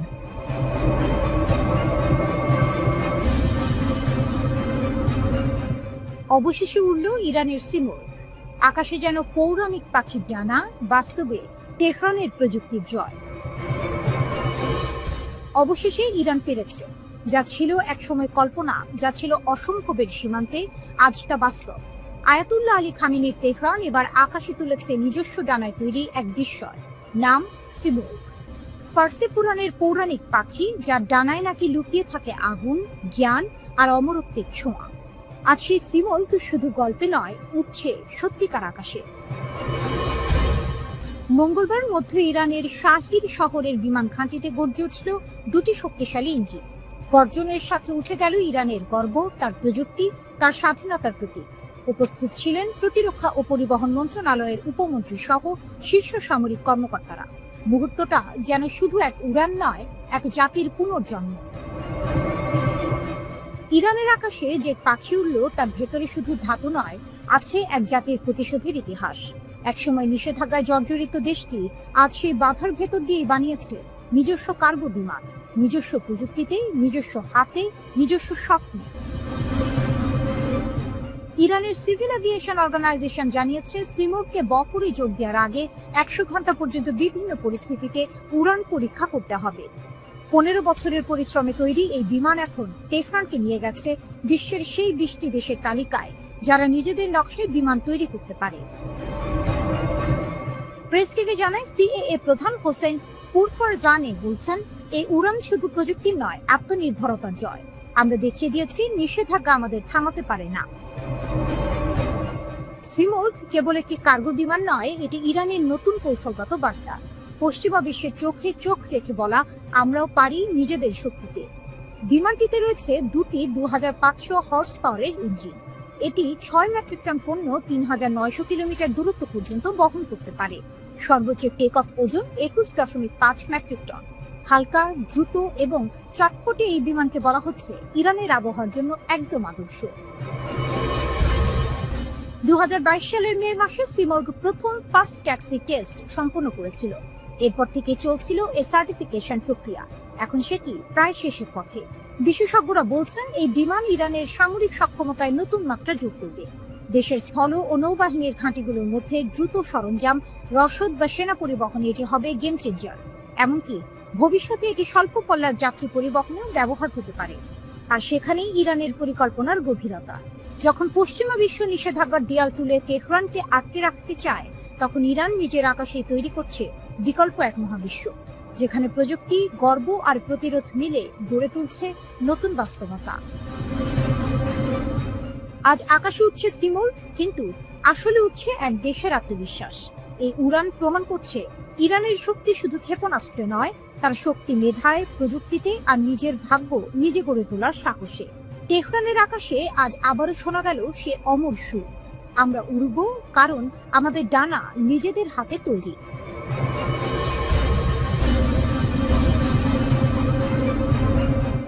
বিশ্ব রাজনীতিতে নতুন বিস্ফোরণ। বুরেভেস্টানিকের আগুনে কাঁপছে পশ্চিমা দুনিয়া।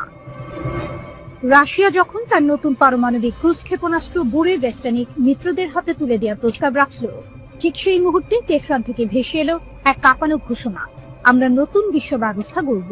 এ যেন এক সুরে বাঁচতে শুরু করেছে 3 শক্তির ত্রিমূর্তি, রাশিয়া, চীন ও ইরান। 26 অক্টোবর রাশিয়ার প্রেসিডেন্ট ভ্লাদিমির পুতিন উন্মোচন করেন এমন এক অস্ত্র যা বিশ্বের সবচেয়ে উন্নত প্রতিরক্ষা ব্যবস্থাকেও চ্যালেঞ্জ জানাতে পারে। বলা হচ্ছে, বুরেভেস্টানিক একবার ছুটে গেলে তাকে থামানোর শক্তি পৃথিবীর কারণে। আর এই পরীক্ষার পরই পুতিনের ঘনিষ্ঠ সহযোগী দিমিত্রি মেদভেদেভ সামাজিক যোগাযোগ মাধ্যমে লেখেন, রাশিয়ার সব বন্ধুদের অভিনন্দন। শব্দটা যেন ছিল সংকেত, মিত্রদের ডাক। একদিন পর 27 অক্টোবর তেহরানে চীনা রাষ্ট্রদূতের সঙ্গে বৈঠক করেন ইরানের সর্বোচ্চ নেতা আয়াতুল্লাহ খামেনির উপদেষ্টা। তিনি বলেন, চীন, রাশিয়া ও ইরান, এই 3 দেশ এখন নতুন বিশ্ব ব্যবস্থা গঠনে নেতৃত্ব দিচ্ছে। তার এই বক্তব্য যেন যুক্তরাষ্ট্র ও পশ্চিমা বিশ্বের কানে ঝড় বইয়ে দিয়েছে। কারণ একদিকে রাশিয়া পারমাণবিক শক্তির নতুন অধ্যায় খুলেছে, অন্যদিকে ইরান তার কূটনৈতিক বন্ধুত্বকে রূপ দিয়েছে অস্ত্রের কৌশলে। 20 বছরের কৌশলগত চুক্তি কার্যকর করেছে রাশিয়া ইরান, আর 25 বছরের অংশীদারিত্ব চুক্তি ইরান চীনের হাতে শক্তভাবে বাঁধা। এই সম্পর্ক এখন শুধু কূটনৈতিক নয়, সামরিক বাস্তবতাও। 24 অক্টোবর আন্তর্জাতিক পারমাণবিক সংস্থা IAEA এর প্রধানকে যৌথ চিঠি পাঠায় রাশিয়া, চীন ও ইরান। চিঠিতে তারা জানায়, জাতিসংঘের প্রস্তাবের মেয়াদ শেষ, এখন থেকে ইরান স্বাধীন, অর্থাৎ নিষেধাজ্ঞার বেড়ি ছিঁড়ে ইরান তার পারমাণবিক পথ চালায়, আর থামবে না। 18 অক্টোবর তারা একই দাবি পাঠায় জাতিসংঘ মহাসচিব আন্তোনিও গুতেরেসের কাছে। তারা পশ্চিমা দেশগুলোর বিরুদ্ধে অভিযোগ তোলে, তোমরা অবৈধভাবে ইরানকে আটকে রাখতে চাইছো, কিন্তু ইতিহাসের গতিপথ তোমাদের হাতে নেই। অন্যদিকে ওয়াশিংটনে যেন অস্থিরতা বাড়ছে। যুক্তরাষ্ট্রের প্রেসিডেন্ট ডোনাল্ড ট্রাম্প ইউক্রেন যুদ্ধ নিয়ে পুতিনের সঙ্গে বৈঠক বাতিল করেছেন। পরিবর্তে রাশিয়ার তেল শিল্পে কঠোর নিষেধাজ্ঞা দিয়েছে। কিন্তু তাতে কি পুতিন থেমেছেন? না, বরং তার ক্ষেপণাস্ত্রই এখন হয়ে উঠেছে পশ্চিমের দুঃস্বপ্ন। চীনের সঙ্গেও ট্রাম্পের সম্পর্ক উত্তপ্ত। পুনর্নির্বাচনের পর থেকেই বাণিজ্য যুদ্ধ চলছে। 30 অক্টোবর তারা চীনা প্রেসিডেন্ট শি জিনপিং এর সঙ্গে বৈঠকের কথা, কিন্তু সেই সাক্ষাতের আগেই তৈরি হয়েছে অনিশ্চয়তার ঘন কুয়াশা। বিশ্ব রাজনীতি আজ যেন দুই সুপার পাওয়ারের সংঘর্ষ ক্ষেত্র। এক পাশে যুক্তরাষ্ট্র ও তার পশ্চিমা মিত্ররা, অন্য পাশে জেগে উঠছে রাশিয়া, ইরান ও চীনের নতুন জোট, যেখানে পারমাণবিক শক্তি, কূটনৈতিক ঐক্য আর অদম্য প্রতিরোধের বার্তা মিশে গেছে এক সুরে। এ যেন নতুন শীতল যুদ্ধের সূচনা। এক প্রান্তে ওয়াশিংটনের নীরবতা আর অন্য প্রান্তে মস্কো ও তেহরানের বাজনা। বিশ্ব ব্যবস্থা পাল্টাবে, ইতিহাস আবার লেখা হবে। রাশিয়া এখন শুধু এক দেশ নয়, এক ঘোষণা, অপরাজেয় শক্তির প্রতিধ্বনি। আর ইরান, সে হয়ে উঠছে সেই আগুন যার আলোয় পশ্চিম এখন তাকিয়ে আছে ভয়ের চোখে।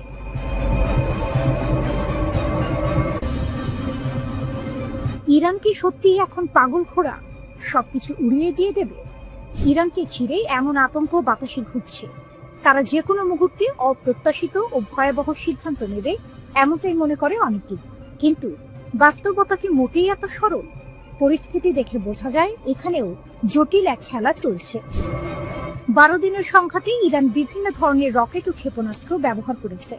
প্রথম দিকে ইসরায়েলের প্রতিরক্ষা ব্যবস্থা আর সেই সঙ্গে ইন্টারসেপ্ট সিস্টেম ভালো কাজ করলেও পরে সেটার কার্যকারিতা কিছুটা কমেছে বলে প্রতিবেদন। এটাকে শুধু প্রযুক্তির খেলা বলা যায় না, এটা আত্মবিশ্বাসের লড়াই। ইসরায়েলের সাবেক রাষ্ট্রদূত পর্যন্ত বলেছেন, ইরান মনে করে হারানোর কিছু নেই। এমন অবস্থায় দেশের নেতৃত্ব ঝুঁকিপূর্ণ সিদ্ধান্ত নিতে পারে। ইরানের শক্তি শুধু ক্ষেপণাস্ত্রেই সীমাবদ্ধ না। কূটনৈতিকভাবে তারা রাশিয়া ও চীন সহ কিছু মহাশক্তির সঙ্গে সম্পর্ক রাখে, আর আঞ্চলিকভাবে কিছু আরব দেশও গোপনে কূটনীতিক যোগাযোগ বাড়াচ্ছে। এসব মিলিয়ে ইরানের প্রভাব সীমিত নয়, এটি মধ্যপ্রাচ্যের মানচিত্রে বড় ধাক্কা দিতে পারে বলে অনেকে ভাবছেন। একই সঙ্গে বিশ্ব মহাশক্তির অবস্থান, বিশেষত মার্কিন ও ইউরোপীয় দিক থেকে কূটনীতির মাধ্যমে পরিস্থিতি নিয়ন্ত্রণে আনার চেষ্টা চলছে। শর্ত স্পষ্ট, ইরানকে পারমাণবিক সক্ষমতা থেকে বিরত রাখতে হবে। জাতিসংঘের পরমাণু কর্মসূচি বিষয়ক পর্যবেক্ষক সংস্থা IAEA এর মহাপরিচালক রাফায়েল গ্রোসি বলেছেন, ইরানের ক্ষতিগ্রস্ত পারমাণবিক স্থাপনাগুলিতে প্রায় 400 কিলোগ্রাম 60% সমৃদ্ধ ইউরেনিয়াম মজুত রয়েছে। তেহরানের পূর্ণ সহযোগিতা ছাড়া সেখানে প্রবেশ করা সম্ভব নয়। IAEA প্রধান এই তথ্য প্রকাশ করেন। তিনি বলেন, ইরানের বেশিরভাগ সমৃদ্ধ ইউরেনিয়ামের সরবরাহ অক্ষত রয়েছে এবং সেটি এখনো ক্ষতিগ্রস্ত পারমাণবিক কেন্দ্রগুলির ভেতরেই মজুদ আছে। রাফায়েল গ্রোসি 18 অক্টোবর প্রকাশিত সুইস সংবাদপত্র নিউয়ে জুচার জেইতুনকে দেয়া এক সাক্ষাৎকারে বলেন, জাতিসংঘের সংস্থাটির অনুসন্ধানে জানা যায়, ইরানের 60% সমৃদ্ধ ইউরেনিয়ামের অধিকাংশ ইস্পাহান এবং ফোর্দো পারমাণবিক কেন্দ্রগুলিতে মজুত রয়েছে এবং কিছু আছে নাতানজেও। আন্তর্জাতিক আণবিক শক্তি সংস্থার মহাপরিচালক অনুমান করেন, সব মিলিয়ে ইরানের কাছে এখনো প্রায় 400 কিলোগ্রাম 60% সমৃদ্ধ ইউরেনিয়াম আছে। এর আগে IAEA এর একটি গোপন প্রতিবেদনে পাওয়া যায়, 13 জুন পর্যন্ত ইরানের কাছে 440.9 কিলোগ্রাম বা 972 পাউন্ড পর্যন্ত 60% সমৃদ্ধ ইউরেনিয়াম ছিল। গ্রোসি এনজেডজেডকে জানান, ইসলামী প্রজাতন্ত্রের কাছে এখনো প্রায় 400 কিলোগ্রাম রয়েছে। এতে মনে হয় IAEA এর মূল্যায়ন অনুযায়ী দেশটির মজুদ সমৃদ্ধ ইউরেনিয়ামের বেশিরভাগই যুদ্ধে ক্ষতিগ্রস্ত হয়নি। ইরানের বেশিরভাগ সমৃদ্ধ ইউরেনিয়াম এখনো দেশটির ক্ষতিগ্রস্ত পারমাণবিক কেন্দ্রগুলির ভেতরেই রয়েছে। IAEA এর এমন মূল্যায়নকে ইরানও স্বীকার করে। দেশটির পররাষ্ট্রমন্ত্রী আব্বাস আরাকচি বলেছিলেন, ইসরায়েলি হামলায় ক্ষতিগ্রস্ত কেন্দ্রগুলির ধ্বংসস্তূপের নিচে সমৃদ্ধ পারমাণবিক উপাদানগুলি রয়েছে। টাইমস অফ ইসরায়েলের প্রতিবেদনে বলা হয়, ইসরায়েলকে ধ্বংস করতে অঙ্গীকারবদ্ধ ইরান পারমাণবিক অস্ত্র অর্জনের চেষ্টা করার কথা অস্বীকার করে। তবে দেশটি এমন স্তরে ইউরেনিয়াম সমৃদ্ধ করেছে যার কোনো শান্তিপূর্ণ ব্যবহার নেই। ইরান আন্তর্জাতিক পরিদর্শকদের পারমাণবিক কেন্দ্রগুলি পরীক্ষা করতে বাধা দিয়েছে এবং দেশটির ব্যালিস্টিক ক্ষেপণাস্ত্র সক্ষমতা বাড়িয়েছে। জেরুজালেমের মতে, জুনে ইসরায়েল পরমাণু কর্মসূচিটির বিরুদ্ধে সামরিক অভিযান শুরু করার ঠিক আগে ইসলামী প্রজাতন্ত্র অস্ত্রায়নের দিকে পদক্ষেপ নিয়েছিল।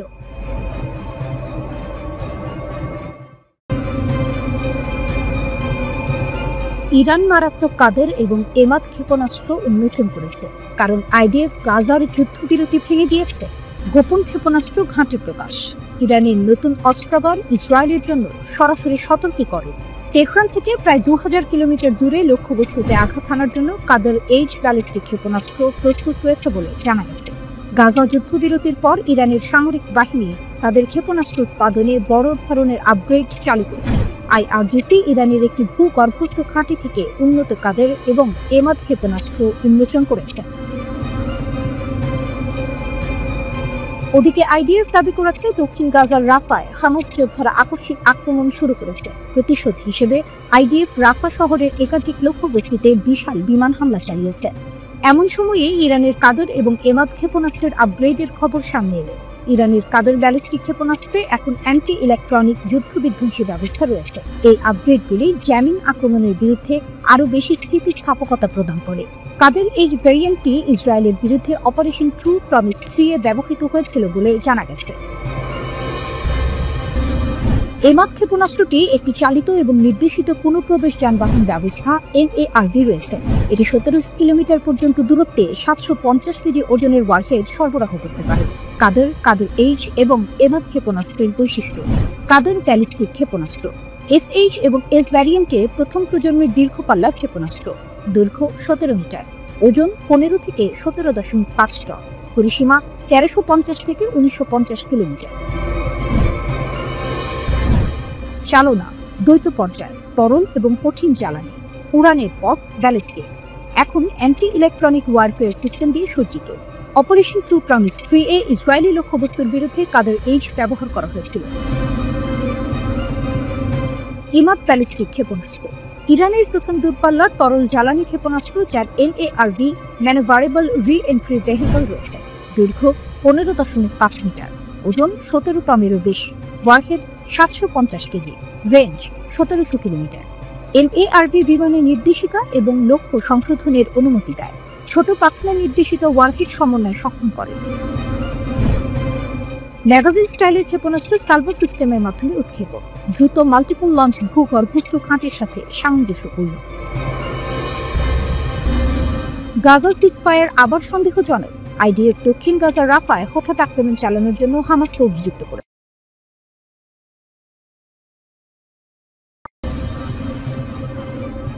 পারস্যের নতুন সূর্য। ইরানের গ্যাস ফিল্ড কি যুক্তরাষ্ট্রের ঘুম কাড়বে? মধ্যপ্রাচ্যের ভূ রাজনৈতিক মানচিত্র পরিবর্তনের পথে তেহরান। পারস্য উপসাগরের উপকূলে বাতাসে ভারী ধুলো। দূরে তেলের কূপেই আগুনের লাল আভা ঝলক দিচ্ছে, কিন্তু চারপাশে নীরবতা। এই নীরবতার মধ্যে ইরানি প্রকৌশলীরা বিশাল মরুভূমির নিচে আবিষ্কার করেছেন এমন এক সম্পদ যা মধ্যপ্রাচ্যের ভূ রাজনৈতিক ভারসাম্য 1 দশকের জন্য বদলে দিতে পারে। এটি সেই মুহূর্ত যখন বিশ্ব রাজনীতির মানচিত্র আরেকবার নতুন করে আঁকা শুরু হলো। বিবিসি এক প্রতিবেদনে লিখেছে, ইরানের দক্ষিণাঞ্চলের এই নতুন গ্যাস ক্ষেত্র আবিষ্কার কোনো সাধারণ ঘটনা নয়। এটা এক ভূ রাজনৈতিক কৌশল। নিষেধাজ্ঞা পেরিয়ে ইরান এখন আর শুধু একটি তেলের দেশ নয়, এটা প্রযুক্তির, বিজ্ঞানের এবং কৌশলের দেশ। নেতানিয়াহুর 3 হুমকি এবং ইরানের শক্তি। কয়েক বছর আগে ইসরায়েলের প্রধানমন্ত্রী বেনিয়ামিন নেতানিয়াহুকে প্রশ্ন করা হয়েছিল, ইসরায়েলের জন্য সবচেয়ে বড় হুমকি কি? তিনি দ্বিধা না করেই উত্তর দিয়েছিলেন, প্রথম হুমকি ইরান, দ্বিতীয় হুমকি ইরান, তৃতীয় হুমকিও ইরান। তখন এই কথাকে রাজনৈতিক নাটক মনে হলেও আজ তা এক নিষ্ঠুর বাস্তবতার প্রতিধ্বনি। কারণ যুক্তরাষ্ট্র ও পশ্চিমা শক্তি যখন চেয়েছিল অর্থনীতি চেপে ধরে ইরানকে হাঁটু গেড়ে বসাতে, তখন ঘটেছে উল্টোটা। ইরান নিষেধাজ্ঞার নিচে গড়ে তুলেছে এক আত্মনির্ভরশীল সামরিক ও প্রযুক্তিগত সাম্রাজ্য। পশ্চিমা শক্তি যে তালা দিয়ে ইরানকে বন্দী করতে চেয়েছিল, তার চাবি এখন ইরানের হাতে। ইরানের দক্ষিণাঞ্চলে পারস্য উপসাগরের উপকূল থেকে কিছু কিলোমিটার দূরে আবিষ্কৃত হয়েছে গ্যাস ফিল্ড। এতে মজুত রয়েছে প্রায় 10 ট্রিলিয়ন ঘনফুট গ্যাস এবং প্রায় 200 মিলিয়ন ব্যারেল তেল। এটি বাংলাদেশের বার্ষিক গ্যাস ব্যবহারের প্রায় 7 গুণ। ইরানের তেলমন্ত্রী বলেছেন, এটি শুধু জ্বালানি নয়, এটি সার্বভৌমত্বের শক্তি।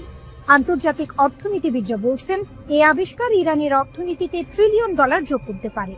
ইরান এখন শুধু জ্বালানির রপ্তানিকারক নয়, বরং মধ্যপ্রাচ্যের ক্ষমতার কেন্দ্রবিন্দু হতে চলেছে, যা সরাসরি সৌদি আরব, কুয়েত ও কাতারের আধিপত্যে আঘাত হানছে। নিষেধাজ্ঞাকে অস্ত্র বানানো। গল্প এখানেই শেষ নয়। যুক্তরাষ্ট্রের কঠোর নিষেধাজ্ঞার পরেও ইরান যেভাবে তাদের রপ্তানি চালিয়ে যাচ্ছে তা এক প্রকার গুপ্তযুদ্ধের কৌশল। ব্লুমবার্গের রিপোর্ট অনুযায়ী ইরান তাদের তেল চীনে পাঠাচ্ছে এবং বিনিময়ে কোনো ডলার না নিয়ে নিচ্ছে আধা তৈরি গাড়ি। সেই গাড়িগুলো ইরানের মেড ইন ইরান ট্যাগ লাগিয়ে বাজারে ছাড়া হচ্ছে। মার্কিন ভূ রাজনীতি বিশ্লেষকরা বলছেন, নিষেধাজ্ঞা এখন আর ইরানকে থামাতে পারে না, বরং এটি যুক্তরাষ্ট্রের দুর্বলতাকেই প্রকাশ করেছে। মধ্যপ্রাচ্য বিশেষজ্ঞ করিম সাদিক মন্তব্য করেছেন, ইরান এখন নিষেধাজ্ঞাকে অস্ত্র হিসেবে ব্যবহার করছে, যা পশ্চিমা দেশগুলো আগে কল্পনাও করেনি। তেহরানের এই ক্রমবর্ধমান শক্তিতে ঘুম কেড়ে নিয়েছে ওয়াশিংটন ও তেল আবিবে। ইসরায়েল এখন সরাসরি সামরিক প্রস্তুতিতে নেমেছে। তেল আবিবে যুক্তরাষ্ট্র মোতায়েন করেছে অতিরিক্ত থার্ড মিসাইল ডিফেন্স ইউনিট এবং দক্ষিণ কোরিয়া থেকে আনা হচ্ছে প্যাট্রিয়ট সিস্টেমের নতুন ব্যাটারি। অন্যদিকে ইরানও বসেনি। তারা রাশিয়ার সহায়তায় প্রতিরক্ষা ব্যবস্থা পুনরুদ্ধার করেছে এবং চীনের long range air defence system Hormuz প্রণালী থেকে ইরাক সীমান্ত পর্যন্ত সক্রিয় করেছে।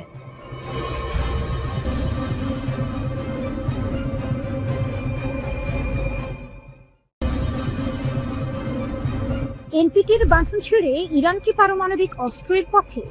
তেহরানের সীমাহীন ক্ষেপণাস্ত্রের ঘোষণা। মনস্তাত্ত্বিক যুদ্ধ নাকি নতুন বৈশ্বিক ভারসাম্যের সূচনা? এই মুহূর্তে সারা বিশ্বকে থামিয়ে দিয়েছে একটি মাত্র প্রশ্ন, ইরান কি এখন এনপিটি চুক্তির বাঁধা ভেঙে পারমাণবিক অস্ত্র তৈরির পথে? ইরানের রাষ্ট্রীয় টেলিভিশনে দেশটির পররাষ্ট্রমন্ত্রী আব্বাস আরাগচির ঘোষণা ছিল স্পষ্ট, ইরান আইইএএ এর সাথে পরমাণু সহযোগিতা চুক্তি স্থগিত করেছে। এর অর্থ কার্যত ইরান এখন আর কোনো বহিরাগত সংস্থার কাছে তার পারমাণবিক কর্মসূচির জন্য জবাবদিহি করবে না। এই ঘোষণার পর বিশ্ব জুড়ে প্রশ্ন উঠেছে, তাহলে কি ইরান এবার পারমাণবিক অস্ত্র তৈরির ঘোষণা দিতে যাচ্ছে, নাকি পশ্চিমা জোটকে এক মনস্তাত্ত্বিক ধাক্কা দিতে তেহরান খেলছে এক নতুন ভূ রাজনৈতিক দাবার চাল? এনপিটি বা নন প্রলিফারেশন ট্রিটি হলো পারমাণবিক অস্ত্রের বিস্তার রোধের জন্য জাতিসংঘের একটি বৈশ্বিক চুক্তি। এই চুক্তিতে থাকা দেশগুলো পারমাণবিক অস্ত্র তৈরি না করার প্রতিশ্রুতি দেয়, কিন্তু যখন কোনো দেশ এই চুক্তি স্থগিত করে বা বেরিয়ে আসে, তখন তার মানে হলো সেই দেশ নিজের পারমাণবিক কর্মসূচির ওপর আর কোনো নজরদারি মেনে নেবে না। কূটনৈতিক মহলে কানাঘুষা শুরু হয়েছে, ইরান কি তাহলে এবার স্বাধীন পরমাণু রাষ্ট্রের পথে হাঁটছে? বিশ্লেষকরা বলছেন, গত জুন মাসে ইসরায়েলে যুক্তরাষ্ট্রের হামলায় ইরানের বহু পরমাণু বিজ্ঞানী নিহত হওয়া এবং স্থাপনা ধ্বংসের পরই এই সিদ্ধান্তে বীজ রোপিত হয়েছিল। তেহরান এখন বলছে, তোমরা আমাদের ওপর যুদ্ধ চাপিয়ে দিয়েছ, এখন আমরা নিজেদের মতো চলব। ক্ষেপণাস্ত্রের সীমা তুলে নিলেন খামেনি। ইরানের সিদ্ধান্ত শুধু পরমাণু চুক্তি পর্যন্তই থামেনি, এর চেয়েও বড় পদক্ষেপ এসেছে ইরানের সর্বোচ্চ ধর্মীয় নেতা আয়াতুল্লাহ আলী খামেনির কাছ থেকে। দীর্ঘদিন ধরে 2200 কিলোমিটার পর্যন্ত সীমা ছিল ইরানের ক্ষেপণাস্ত্র কর্মসূচি, কিন্তু এখন সেই সীমা আর নেই। এর অর্থ কি দাঁড়ায়? ইরান এখন চাইলে এমন ক্ষেপণাস্ত্র তৈরি করতে পারে যা ইউরোপের গভীরে এমনকি মার্কিন ঘাঁটিতেও পৌঁছাতে পারে। বিশ্লেষকরা বলছেন, এই সীমাহীন ক্ষেপণাস্ত্র ঘোষণা আসলে প্রতিশোধের প্রতিধ্বনি। তেহরানের সশস্ত্র বাহিনীর বিচার বিভাগের প্রধান আহমদ রেজা কাপুর খান তো স্পষ্ট করে বলেছেন, আমেরিকানরা ইরানের ক্ষেপণাস্ত্র রেঞ্জ 500 কিলোমিটারের নিচে নামানোর স্বপ্ন নিয়েই মরবে। অর্থাৎ ক্ষেপণাস্ত্র এখন জাতীয় মর্যাদার প্রতীক। ইরানের সামরিক কাঠামোতে চলছে এক অভূতপূর্ব জাগরণ। দেশটির রেভলিউশনারি গার্ড কর্পস আজ মধ্যপ্রাচ্যের অন্যতম শক্তিশালী এক সামরিক ইউনিট। তাদের হাতে এখন এমন অস্ত্র আছে যা 3000 কিলোমিটার দূরত্বেও আঘাত হানতে পারে। নৌবাহিনী হাতে নিয়েছে ফাতে কাদির নামের সাবমেরিন, আর আকাশে আছে খুররমশর 4, যার গতি শব্দের চেয়েও 3 গুণ বেশি। ইরানের চোখে প্রতিটি ক্ষেপণাস্ত্র শুধু ইস্পাত নয়, বরং তা হলো পশ্চিমা আধিপত্যের অপমানের জবাব। প্রেক্ষাপট এখন পরিষ্কার, ইরান আর কোনো বাধা মানছে না, না এনপিটি, না ক্ষেপণাস্ত্রের সীমা, না পশ্চিমা চাপ।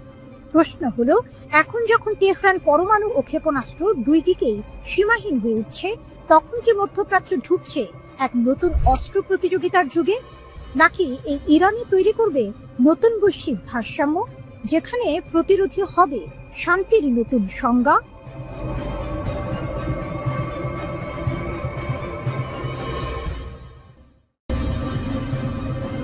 ইরানের সামরিক প্রযুক্তি, মধ্যপ্রাচ্যের শক্তির নতুন মানচিত্র। কে বলেছিল ইরান শুধু ইতিহাসের দেশ? আজকের ইরান হলো প্রযুক্তির দেশ, এক দেশ যাকে থামানো ক্রমেই অসম্ভব হয়ে উঠছে। সামরিক শক্তির নতুন সংজ্ঞা লিখছে তেহরান। আকাশ থেকে সাগর, সাগর থেকে মহাকাশ, প্রতিটি দিকে ইরান এখন বিশ্ব শক্তিদের চোখে কাঁটা হয়ে উঠেছে। ইরানের সামরিক শক্তির এই উত্থান হঠাৎ নয়। দীর্ঘ নিষেধাজ্ঞা, অর্থনৈতিক অবরোধ এবং আন্তর্জাতিক চাপের মধ্যেও দেশটি নিজস্ব প্রযুক্তিতে গড়ে তুলেছে এমন সব অস্ত্র যা এখন যুক্তরাষ্ট্র ও ইসরায়েলের ঘুম কেড়ে নিচ্ছে। সবচেয়ে আলোচিত প্রযুক্তি হলো সেজ্জিল ব্যালিস্টিক ক্ষেপণাস্ত্র। এটি 2 ধাপ বিশিষ্ট কঠিন জ্বালানির ক্ষেপণাস্ত্র, যার পাল্লা 2500 কিলোমিটার পর্যন্ত। অর্থাৎ ইরানের সীমান্ত থেকে এটি সহজে পৌঁছে যেতে পারে ইসরায়েল বা সৌদি আরবের সামরিক ঘাঁটিতে। সেজ্জিলের সবচেয়ে বড় শক্তি এর চলমান নকশা, মুহূর্তে স্থান বদলে আঘাত হানতে পারে। এরপর আসে ইরানের স্বপ্নের যুদ্ধ বিমান কাহের F-313। এটি দেশীয়ভাবে তৈরি একক আসনের স্টেলথ জেট। রাডারে ধরা পড়ে না সহজে, নিম্ন উচ্চতায় উঠতে পারে এবং বোমা বা মিসাইল উভয়ই বহন করতে সক্ষম। যদিও পশ্চিমা বিশ্লেষকরা এর বাস্তবতা নিয়ে সন্দেহ প্রকাশ করেছেন, তবুও ইরান বলছে এই বিমান ইতিমধ্যেই উড্ডয়নের জন্য প্রস্তুত। আকাশে শত্রুর হুমকি মোকাবিলায় ইরানের আরেক গর্ব বাভার 373। এটি অনেকের মতে রাশিয়ার S-400 এর সমকক্ষ। সর্বোচ্চ 300 কিলোমিটার দূরের লক্ষ্যবস্তু ধ্বংস করতে সক্ষম এই প্রতিরক্ষা ব্যবস্থা ঘন্টায় ম্যাক 8 গতিতে ক্ষেপণাস্ত্র ছুটতে পারে।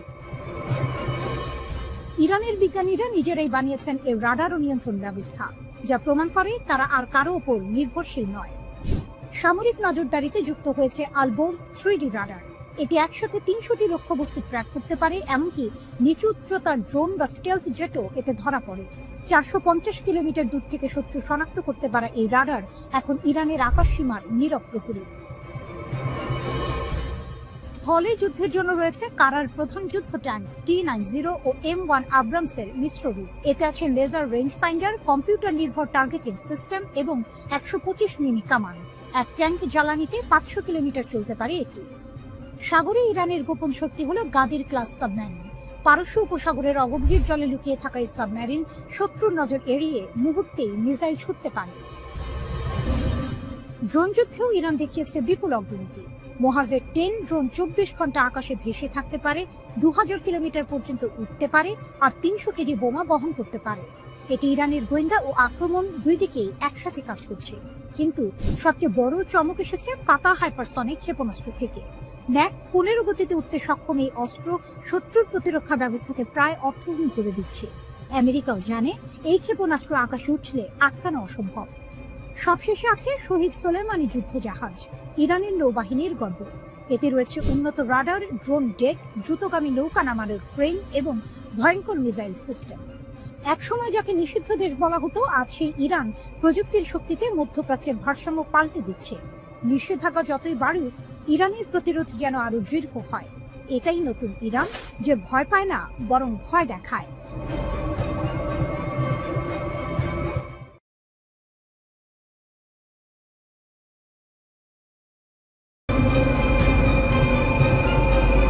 পেন্টাগন বলছে সৌদি আরবের F-35 যুদ্ধবিমান চুক্তি এখন লাইফ সাপোর্টে আছে, কারণ চীনের সঙ্গে সম্পর্ক এই চুক্তিকে বড় হুমকি দিচ্ছে। ট্রাম্প খুবই ক্ষুব্ধ, কারণ গোয়েন্দা তথ্য বলছে সৌদি আরব নাকি F-35 প্রযুক্তি চীনের হাতে তুলে দিতে পারে। ওয়াশিংটন এখন তুমুল আলোচনায়। সবাই প্রশ্ন করছে, MBSকে চীনের সঙ্গে চুক্তি করে F-35 সমঝোতা নষ্ট করে ফেলেছেন। আমেরিকার সবচেয়ে বড় ভয় চীন নাকি সৌদি প্রকল্পগুলোকে ব্যবহার করে মার্কিন অস্ত্র প্রযুক্তিতে ঢুকে পড়তে পারে। এখন মনে করা হচ্ছে MBS এর হোয়াইট হাউস সফরের আগে সৌদি আরবের F-35 চুক্তি নতুন বাধার মুখে পড়েছে। নভেম্বরের শুরুতে রিপোর্টে বলা হয়েছিল MBS শিগগিরই F-35 পাওয়ার দৌড়ে সবচেয়ে এগিয়ে আছেন। এমনকি বলা হয়েছিল MBS এর যুক্তরাষ্ট্র সফরের আগে সৌদি আরব পেন্টাগনের একটি গুরুত্বপূর্ণ ধাপও পেরিয়ে গেছে। কিন্তু হঠাৎই নতুন এক পেন্টাগন রিপোর্ট সতর্ক করে দেয় যে F-35 প্রযুক্তি ফাঁস হওয়ার ঝুঁকি আছে। রিপোর্টটি বলছে চীনের সঙ্গে সৌদি আরবের নিরাপত্তা অংশীদারিত্বের কারণেই এই ঝুঁকি তৈরি হয়েছে। এইসব ঝুঁকি তুলে ধরা হয়েছে একটি বড় প্রতিবেদনে, যা তৈরি করেছে মার্কিন প্রতিরক্ষা গোয়েন্দা সংস্থা DIA। রিপোর্ট আরও বলে সৌদি আরব এখন রাশিয়া ও চীনের সঙ্গে সম্পর্ক জোরদার করছে, যারা আমেরিকার প্রধান প্রতিদ্বন্দ্বী। এমনকি সৌদি আরব ইরানের সঙ্গেও আরও ঘনিষ্ঠ হচ্ছে, আর ইরানেরও রাশিয়া ও চীনের সঙ্গে সামরিক সম্পর্ক আছে। আমেরিকার শক্তিশালী F-35 যুদ্ধবিমান F-35 ম্যাক 1.6 গতিতে সুপারসনিকভাবে উঠতে পারে। এটি শক্তিশালী সেন্সর ও কম দৃশ্যমান হওয়ার প্রযুক্তি ব্যবহার করে। এর স্টেলথ প্রযুক্তি রাডারে ধরা পড়ার সম্ভাবনা খুব কমিয়ে দেয়। F-35 শত্রু এলাকায় কম ঝুঁকিতে প্রবেশ করতে পারে। এটি রিয়েল টাইম তথ্য সংগ্রহ করে এবং অন্য সম্পদের সঙ্গে তা ভাগ করে। পাইলটের হেলমেটে বিশেষ ডিসপ্লে থাকে যা সরাসরি চোখের সামনে সব তথ্য দেয়। এতে এমন ইলেকট্রনিক যুদ্ধ ব্যবস্থা আছে যা শত্রুর রাডার জ্যাম করতে পারে ও আক্রমণ ব্যাহত করতে পারে। ইসরায়েলের আকাশ নিয়ন্ত্রণকে হুমকিতে মার্কিন অস্ত্র বিক্রির নীতি সবসময় নিশ্চিত করেছে ইসরায়েল মধ্যপ্রাচ্যে সামরিকভাবে এগিয়ে থাকবে। ইসরায়েলি একমাত্র দেশ যাদের কাছে F-35 রয়েছে এবং তারা 10 বছর ধরে এটি ব্যবহার করছে। এর আগে উপসাগরীয় দেশগুলোর কাছে F-35 বিক্রির আলোচনা হয়েছিল, কিন্তু একই ধরনের উদ্বেগে তা থেমে যায়। 2020 সালে আব্রাহাম চুক্তির পর ইসরায়েল, আরব আমিরাত এবং আরও কিছু আরব দেশের সম্পর্ক স্বাভাবিক হয়। এরপর যুক্তরাষ্ট্র আরব আমিরাতকে 50টি F-35 বিক্রি করার আলোচনা শুরু করে, কিন্তু 2021 সালে সেই চুক্তি স্থগিত হয়ে যায়, কারণ যুক্তরাষ্ট্র বলেছিল UAE হুয়াইয়ের নেটওয়ার্ক ব্যবহার করছে, যা মার্কিন প্রযুক্তির জন্য ঝুঁকিপূর্ণ। তুরস্কেরও F-35 কিনতে দেওয়া হয়নি, কারণ তারা রাশিয়ার S-400 কেনে।